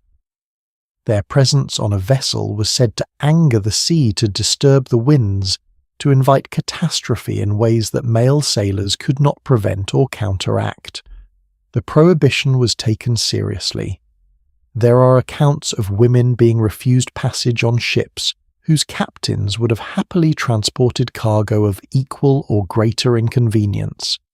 A woman on the deck was bad news. Everyone knew it. And yet, walk along the prow of almost any significant sailing ship from the 17th or 18th century, and you will find mounted at the very front, leading the vessel through the water, with her eyes fixed on the horizon, a carved wooden woman. Half clothed or fully undraped, arms often spread or reaching forward or pressed against her sides in attitudes of calm authority, the figurehead, almost always a woman, chosen specifically because her presence at the front of the ship was believed to calm the sea, to guide the vessel safely, to protect the sailors from whatever lay ahead. So women on the deck catastrophic, women on the prow essential. I have read various attempts to explain this apparent contradiction, and none of them entirely satisfies me. The most common interpretation is that the figureheads represented goddesses, or idealized protective feminine spirits, not actual women, but something more elevated and therefore different in kind. Another reading suggests that the prohibition applied specifically to living women whose presence disrupted the social order of the ship in ways that created tension, while the figurehead's silent permanence caused no such disruption. But I think there is something deeper operating here, and it has to do with the way maritime cultures thought about the sea itself. The ocean in virtually every seafaring tradition was gendered feminine. She was a she, moody, powerful, capable of extraordinary beauty and extraordinary destruction, and what a sailor needed from the sea was not obedience but persuasion, not domination but appeasement. The woman on the prow was not a decoration. She was a diplomat, an envoy from the human world to the feminine sea, whose job was to negotiate safe passage through territory that did not belong to the men on deck. When you understand it that way, the contradiction dissolves. Women were dangerous on ships precisely because the sea was already a woman, and you did not want to introduce any competition into that relationship. Now, among the many specific prohibitions that governed life at sea, there is one that I find particularly delightful in its logic. You could not whistle on a ship, not a tune, not a signal, not an absent-minded few notes while you coiled a rope. Whistling on a sailing vessel was believed to call the wind, to summon it, to invite it to suggest to whatever forces governed weather that more was wanted. In calm conditions, when sailors were desperate for any breeze to fill their sails, this might sound like a useful ability to have. Some traditions did actually allow for controlled ritualized whistling in specific circumstances, precisely for this purpose, but it was strictly regulated, performed only by designated individuals in carefully prescribed ways, because the problem with calling the wind was obvious: you might get more than you ask for. A gentle whistle could theoretically summon a gentle breeze, but wind in the maritime imagination did not pass request carefully. Wind came as it came, and what began as a light, favourable breeze could become without warning the kind of gale that sent ships to the bottom with everyone on them. So the rule was simple: do not whistle. Do not give the wind any reason to think you want its attention. Sail in silence if you have to. The sea hears everything. What I love about this superstition, genuinely love about it, is that it captures something true about the psychology of operating in an environment that is fundamentally beyond your control. Sailors could not control the wind. They knew they could not control the wind. And the prohibition against whistling was at its most basic a way of managing the anxiety of that powerlessness. If you followed the rules, if you were careful, respectful, appropriately quiet, then at least you had done your part. Whatever happened next was not your fault. This is one of the deepest functions of superstition in any form. It converts helplessness into agency. It takes a situation in which nothing you do can guarantee the outcome, and it gives you something to do anyway. Something that feels like participation rather than surrender. Let us talk about the naming of ships, because this is a superstition with teeth, one that in certain maritime circles is still taken with complete seriousness today. You do not rename a ship. Once a vessel has been given a name and launched under that name, the name belongs to it, permanently. Changing it is considered among the most dangerous things a shipowner can do. An invitation to every form of maritime catastrophe, a severing of whatever protective relationship had formed between the vessel and the forces that govern the sea. The belief has ancient roots in the idea that names, as we discussed in the context of Viking birth customs earlier, are not merely labels. They are anchors. They fix things in the world and establish their relationship with the invisible order of things. A ship named well launched, properly developed over its career, a kind of spiritual record, a reputation if you want to think of it that way, with the sea itself. To rename it was to erase that record, to present the ship suddenly as something new and unknown, something that had not yet negotiated its terms with the ocean. And the ocean did not respond well to surprises. The correct way to rename a ship in the traditions of those who take this seriously involves an elaborate ceremony, the complete removal of every reference to the old name from the vessel, including from logbooks and any items that might carry the name, followed by offerings to the sea, appeals to Poseidon or Neptune or whatever name you give the presiding deity of the water, and then the introduction of the new name in a formal and properly witnessed ceremony. Even done correctly, this is considered risky. Done without ceremony, it was considered almost suicidal. But of all the maritime superstitions that history has preserved, the one with the most unsettling origin story is one that feels on the surface like pure celebration. The smashing of a bottle of champagne against the hull of a ship at its launch. You have seen this ceremony. You have probably cheered at footage of it. A dignitary, often a woman, interestingly swing a bottle of champagne hard against the bow of a new vessel. The bottle shatters. Foam sprays, the crowd cheers, the ship slides into the water for the first time. It looks like a toast, it looks like a party. It is in its oldest form a blood offering.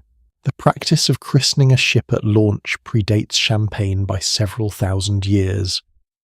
The Phoenicians, the great maritime traders of the ancient Mediterranean world, the people who around 3,000 years ago established trading routes that connected the known world across open water, launched new ships with the offering of animal blood. Sometimes, according to the most disturbing accounts preserved by ancient writers, something considerably more than animal blood. The point was to feed the sea, to offer it something valuable at the beginning of the relationship, to establish from the very first moment that you came not with empty hands, but with tribute. Over the centuries, the offering changed. Wine replaced blood, perhaps because both are red, and the symbolic resonance survived the substitution. Different wines, different periods, different cultures. By the time champagne became widely available and sufficiently prestigious, in the 18th and 19th centuries, it had become the standard offering in Western Europe and eventually across most of the world. But the logic underneath has not changed since the Phoenicians built their first great ships on the shores of what is now Lebanon. You're asking the sea for something enormous, the safe passage of your vessel and the lives aboard it. And you do not make that kind of request empty-handed. You bring a gift. You smash it against the hull so the offering is clear and unambiguous, and then you slide your wooden hull into the dark water and hope that the bargain holds. Psst. What draws me to maritime superstition above almost any other variety is the honesty of it. There is a directness to the sailor's relationship with the invisible that I find almost refreshing by comparison to land-based superstition. The sailor knew with absolute clarity that the sea could kill them at any moment. They were not managing a vague anxiety. They were managing the specific daily concrete reality of possible death. And the superstitions they maintained were not decorative.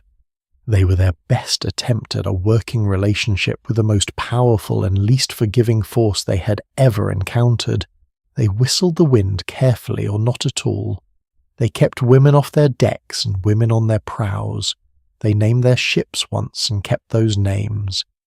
They smashed bottles against the hull and called it celebration even as the gesture carried 3,000 years of something much older than celebration underneath it. And they sailed. Every morning they sailed. There is a kind of courage in that, not the absence of fear, but the decision to go anyway, armed with every rule and ritual you could carry into the thing that frightened you most. We have come a long way tonight, from caves painted by firelight to ships crossing oceans under the protection of broken glass and a carved woman's face. And all of it, every superstition we've traced through its history, has been moving us toward a question I have been saving for last, because we have been talking about the past as if it is safely behind us, as if superstition is something that happened to other people in other times in a world that we have moved beyond. But what if that is not quite right? What if the inheritance is larger than we realize and closer than we are comfortable admitting? The final chapter of this story is not about ancient Rome or medieval England or seafaring Phoenicians. It is about us, right now, tonight, and what we carry without knowing we carry it every single day. Among everything we have covered tonight, the Roman chickens, the sin eater, the Phoenician blood offerings, the Viking naming ceremonies, there is one superstition that stands apart from all the others. Not because it is the strangest, not because it has the most dramatic historical consequences, but because of something that the more you think about it, becomes genuinely difficult to explain away. It appeared independently in ancient Egypt, simultaneously in Mesopotamia, in ancient Greece, in Rome, in Persia, in India, in sub-Saharan Africa, across the Islamic world, through the Ottoman Empire, through medieval and early modern Europe, and in pre-Columbian Mesoamerica.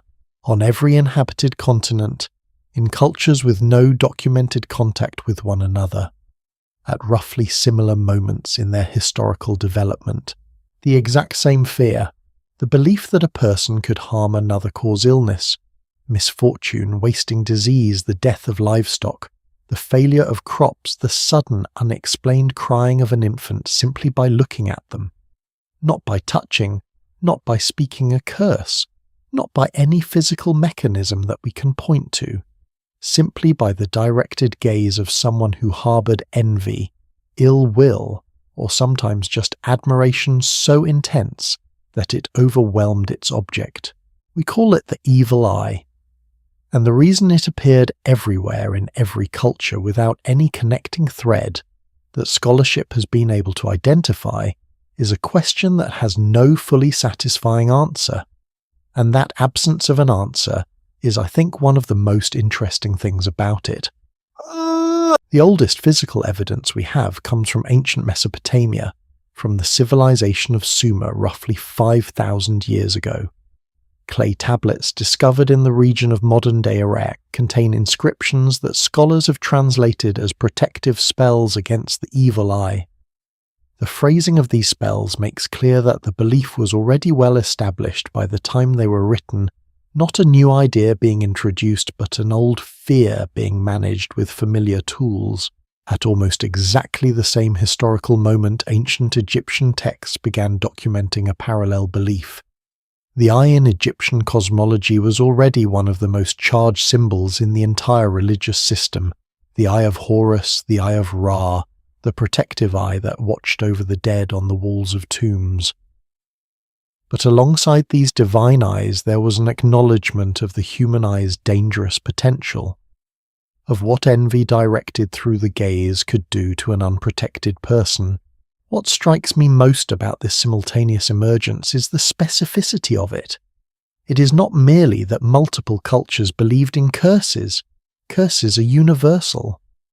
What is peculiar about the evil eye is the mechanism, the eye specifically, the gaze, specifically, the look that carries harm.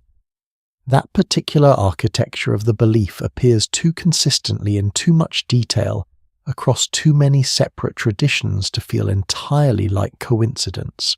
Some anthropologists who have studied this phenomenon argue that the evil eye belief emerges naturally wherever societies develop sufficient surplus, wherever some people begin to have noticeably more than others, and the social tension of visible inequality requires a framework for managing envy. The evil eye in this reading is not a description of a supernatural force, but a description of a social one, the genuine documentable danger that comes from being seen to prosper while others struggle. The solution deflecting the evil eye through amulets, through self-deprecating speech, through the ritual of not drawing attention to good fortune, is a solution to a real social problem dressed in supernatural language. I find that argument compelling. I also find it incomplete, because it does not fully explain the convergence of the specific mechanism across cultures that were not in contact. Envy management through supernatural frameworks is common.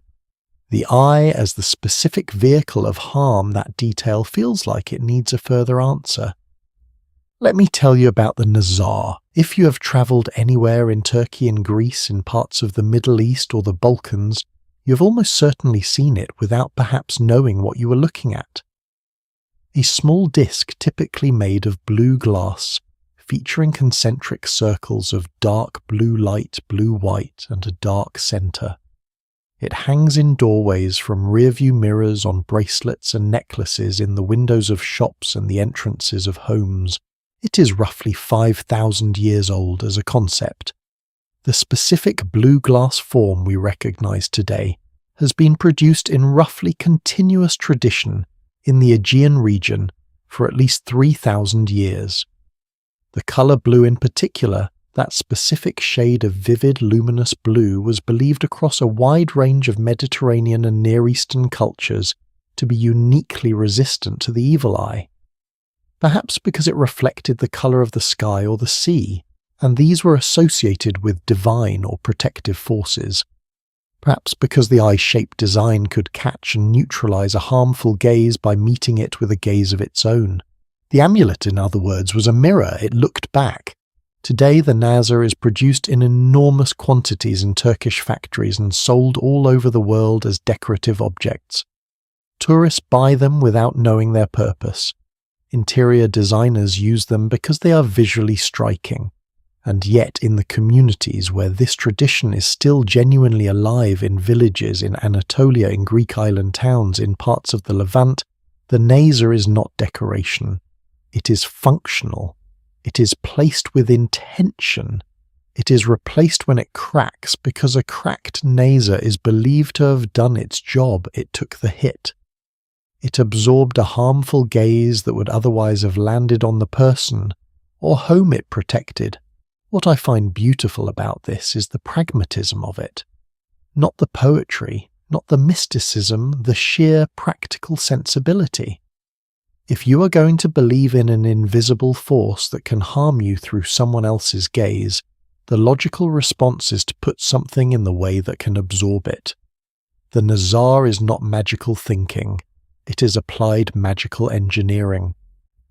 Now, the evil eye's management in ancient Rome took a form considerably less elegant than the Turkish naser, and I want to mention it here because it is one of those historical details that tends to produce a startled laugh, followed immediately by the recognition that, well, of course they did that.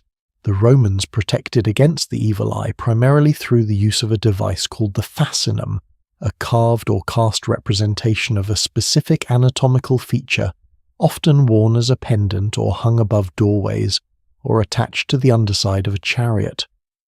The word fascinum gave us the Latin verb fascinare, which meant to cast the evil eye, and through a chain of linguistic inheritance eventually gave us the English word fascinating, which means that every time you describe something as fascinating, you're etymologically calling it the target of a malevolent gaze. Language is extraordinary. The fascinum was believed to work through a principle of shock or distraction, the harmful gaze encountering something so visually arresting and unexpected would be deflected before it could settle on its intended target. Roman soldiers wore them. Roman children wore them. Chariots were decorated with them specifically because chariots driven by victorious generals in triumph through the streets of Rome made their occupants maximally visible, maximally exposed to the concentrated envy of the crowd. You did not ride through a Roman triumph without protection. The stakes were too high. There is something I genuinely love about the image of a Roman general freshly victorious in battle, riding through the streets of Rome in full military glory wearing a fascinum. The grandeur and the superstition sitting side by side, completely comfortable with each other as they always have been in human history. But the evil eye's most interesting modern chapter is not ancient at all. It is happening right now in the present day in ways that have been carefully documented by social researchers. A Gallup survey conducted in the United States within the last decade found that significant percentages of Americans, depending on the framing of the question, anywhere from 15 to 25%, acknowledged believing in the power of the evil eye or something functionally equivalent to it. The idea that another person's envy or ill will could cause measurable harm to your life. This is not a fringe position. This is a quarter of the country. And when you look at what that belief actually produces in behavior, it becomes more interesting still. People who believe in the evil eye or who come from cultures where it is a living tradition show measurable tendencies to downplay their own success in conversation, to deflect compliments, to avoid speaking too positively about their health, their children, their financial situation, or their relationships in public contexts, to engage in what sociologists call forestalling behavior, the ritual preemptive acknowledgement of vulnerability as a kind of protective measure, which, when you look at it from outside the supernatural framework entirely, is actually a rather sophisticated social strategy. Not boasting about your advantages, not inviting envy, not making yourself a target for the resentment of people around you. These are behaviors that have genuine social value in communities where resources are limited and relationships are dense and long-lasting. The evil eye belief may be superstition, but the behavior it produces is in many contexts quietly sensible. Let me leave you with one final thought about the evil eye before we move to our last chapter tonight. Of all the superstitions we've explored, the household rules, the funerary customs, the animal omens, the maritime prohibitions, the evil eye is the only one that places the source of danger, not in an invisible supernatural force, not in a divine decision, not in the malevolence of spirits, but in another human being. In the ordinary, unavoidable act of being seen by someone who wants what you have. That is not mythology. That is sociology. That is a description dressed in ancient language of something that is genuinely true about human social life. That visibility invites scrutiny, that success provokes resentment, and that being surrounded by people who wish you ill is a real and measurable source of harm. The ancient Greeks had a word for this principle operating at the civilizational level. They called it nemesis. The force that cut down anyone who rose too high, who accumulated too much, who forgot to be appropriately humble in the face of their own good fortune. The evil eye is nemesis made personal, made intimate, made into the look in a neighbor's eye when you mention your new house, and that feeling, that particular low-grade social anxiety of being seen, too clearly envied, too directly watched with eyes that do not wish you well. That feeling has not gone anywhere. We have just stopped calling it by its oldest name. Which brings us finally to the place this entire journey has been moving toward. We have travelled from Lascaux caves to Roman palaces, from Viking harbours to medieval kitchens, from the open ocean to the doctor's cabinet and the Tower of London and the Nazar hanging in a Turkish doorway. And through all of it, one question has been quietly waiting at the end. Not why did they believe these things? We understand that now, but why do we still? Because we do. More than we admit. More than our self-image as rational, modern, scientifically literate people is entirely comfortable with. And the answer to that question, the real answer, the one that neuroscience and psychology and cultural anthropology have spent decades building toward, is the most surprising and perhaps the most important thing in this entire story. The final chapter is here, and it is about you. Before we go any further, I want to try something. Cast your mind back over the last few days, not your whole life, just the last few days. And I want you to notice, honestly and without judgment, whether any of the following things happened. You tossed spilled salt over your shoulder without thinking. You knocked on wood after saying something hopeful out loud. You noticed a black cat and registered, even for half a second, which direction it was walking. You hesitated even slightly before booking something on a date that felt numerically uncomfortable. You said knock on wood out loud as a kind of verbal placeholder while reaching for nothing in particular. If even one of those things happened, you are not alone. You're in fact in very good company. And tonight, before we close this long and winding journey through the history of superstition, I want to tell you something that I genuinely believe matters. Not to embarrass you, not to make a point about irrationality, but because the reason those reflexes exist, the actual documented neurological reason, is one of the most quietly astonishing things about being human. Let us start with a number. 25%. That is the approximate proportion of Americans who, in surveys conducted within the last decade, report holding beliefs that would be classifiable as superstitious, not as a cultural habit or a casual expression, but as a genuine belief in the cause and effect relationship between certain objects, actions or signs and subsequent fortune or misfortune. 1 in 4 people, in a country with universal access to education, to science, journalism, to Wikipedia at 2 a.m, 1 in 4. And when you expand the category slightly, when you ask not just about explicit superstition, but about the broader set of behaviors it generates, avoiding certain numbers, performing small rituals before important events, carrying objects believed to bring luck, feeling genuine unease at specific omens, the number climbs considerably higher. Some researchers estimate that across the Western world, the majority of people engage in at least one consistently superstitious behavior, whether or not they apply that label to it. Athletes are perhaps the most openly documented. The rituals of professional athletes have been studied with genuine academic interest because they are so visible and so specific and so earnestly maintained by people who are otherwise operating at the highest levels of human physical performance. Michael Jordan wore his University of North Carolina shorts underneath his Chicago Bulls uniform for his entire professional career. He believed they brought him luck. Wade Boggs, one of the greatest hitters in baseball history, ate chicken before every single game he played, a ritual he maintained with such consistency that it became part of his public identity.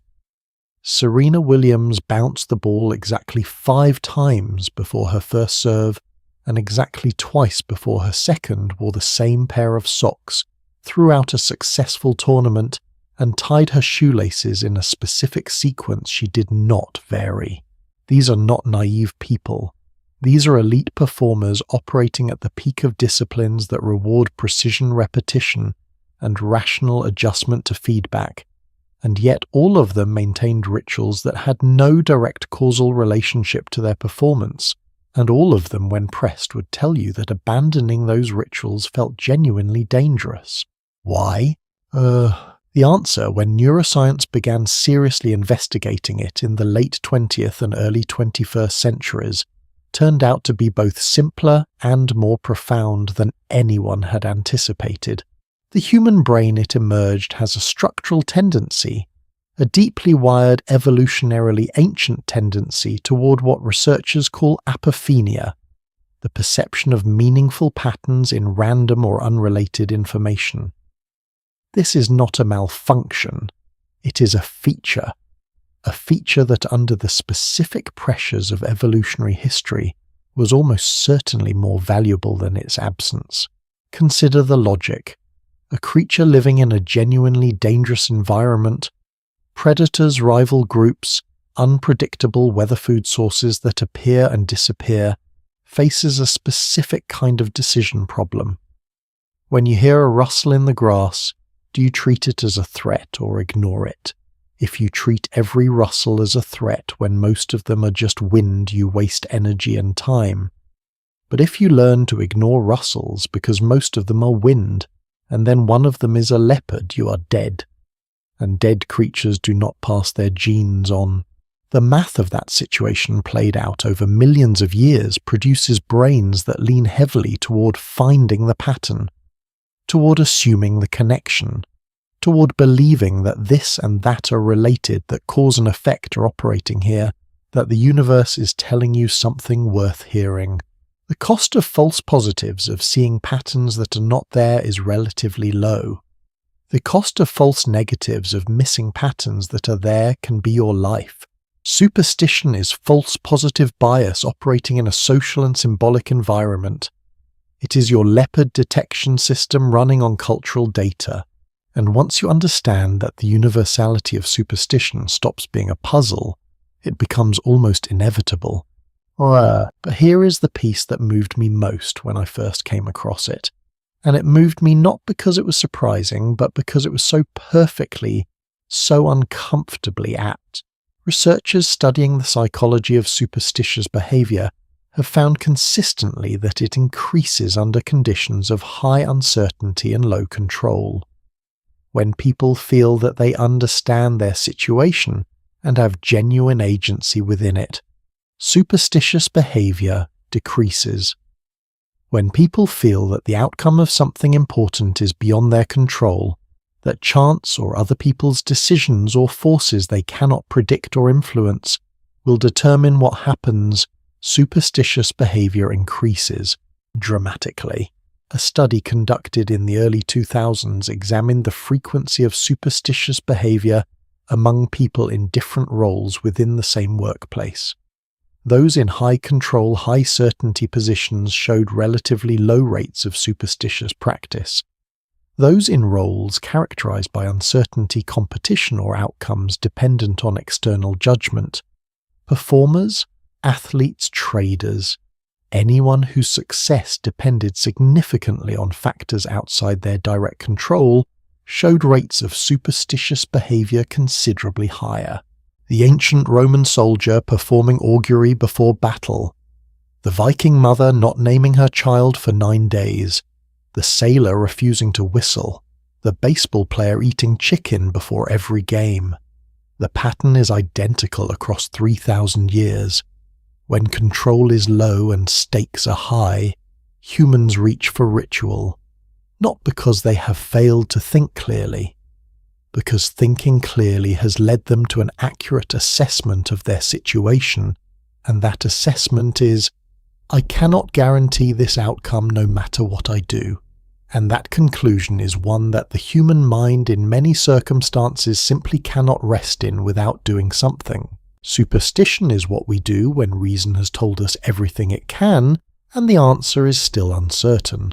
Thus, I want to tell you about one more moment, a real one from recent history that I think illustrates all of this better than any abstract explanation can. In 1969, the Apollo 13 mission launched from Kennedy Space Center in Florida.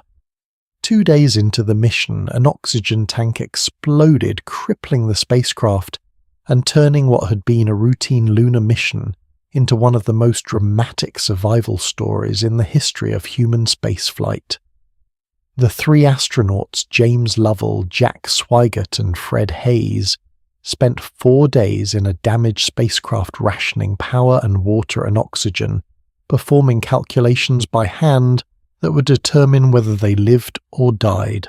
The engineers and flight controllers at Mission Control in Houston worked continuously, sleeping in shifts on the floor, running simulations, solving problems that had never been encountered before, under conditions of extreme pressure and almost total uncertainty.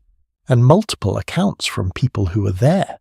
People with advanced degrees in physics and engineering and aeronautics describe the same behavior recurring throughout those 4 days. Personal rituals, lucky objects held in pockets, specific formulas repeated before critical calculations. One flight controller reportedly wore the same vest for the duration of the crisis that he had worn during the successful Apollo 11 landing, and continued wearing it for the rest of his career as a personal talisman. These were not superstitious people in any conventional sense. They were the most rigorously trained technical minds of their generation, and in the moments when the outcome was most uncertain, when the stakes were most absolute, they reached for exactly the same tools that the Roman soldier and the Viking mother and the sailor in the storm had reached for before them, not because they forgot their training, not because fear made them stupid, but because they had done everything that reason could do, and the outcome was still not guaranteed, and the human mind in that situation does what it has always done. It finds something to hold. So where does that leave us after all of this? After the caves and the kings and the dead and the sea and the evil eye and the chickens and the ravens and the call and the Nazar and everything in between? I think it leaves us somewhere more honest than where we started. Superstition is not the opposite of intelligence. It is not the enemy of reason. It is what reason looks like when it has reached its edges, when it has gone as far as logic can take it, and arrived at the border of genuine uncertainty. And instead of stopping there in helpless silence, it keeps moving. It reaches into the old toolkit, the oldest toolkit there is, and it finds something to do. We are not as different from the people in these stories as we would like to believe. We are the same people carrying the same brain, living inside the same fundamental tension between our desire for control and the universe's persistent refusal to offer it. The superstitions change.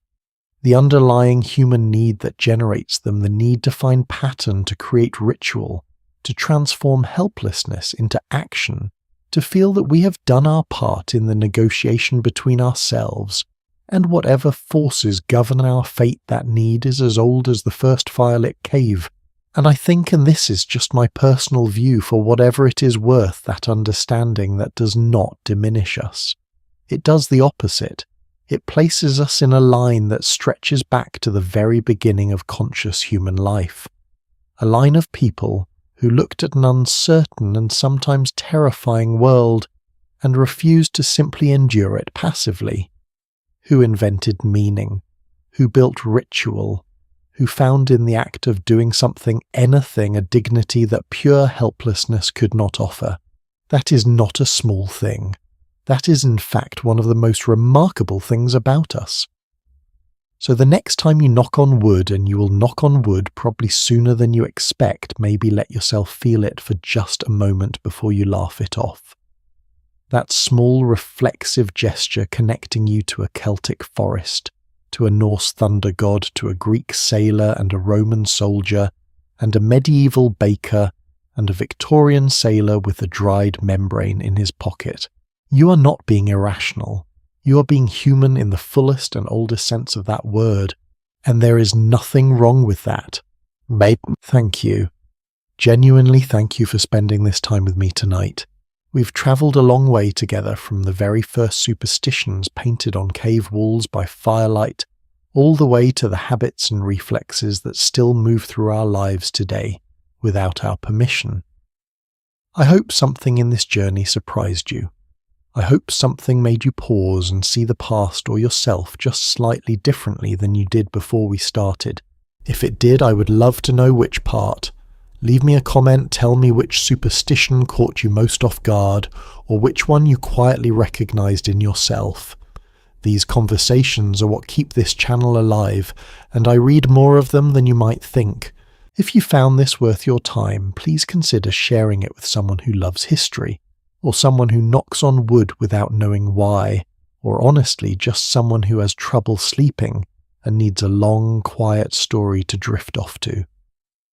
That is exactly what this is here for, and if you have not already, hitting that subscribe button means you will be here for the next journey. Because we are just getting started. There are more stories waiting, stories just as strange, just as human, and just as quietly illuminating as the ones we have told tonight. The next one is going to go somewhere I think you will not expect. Sleep well, and keep your salt where you can reach it.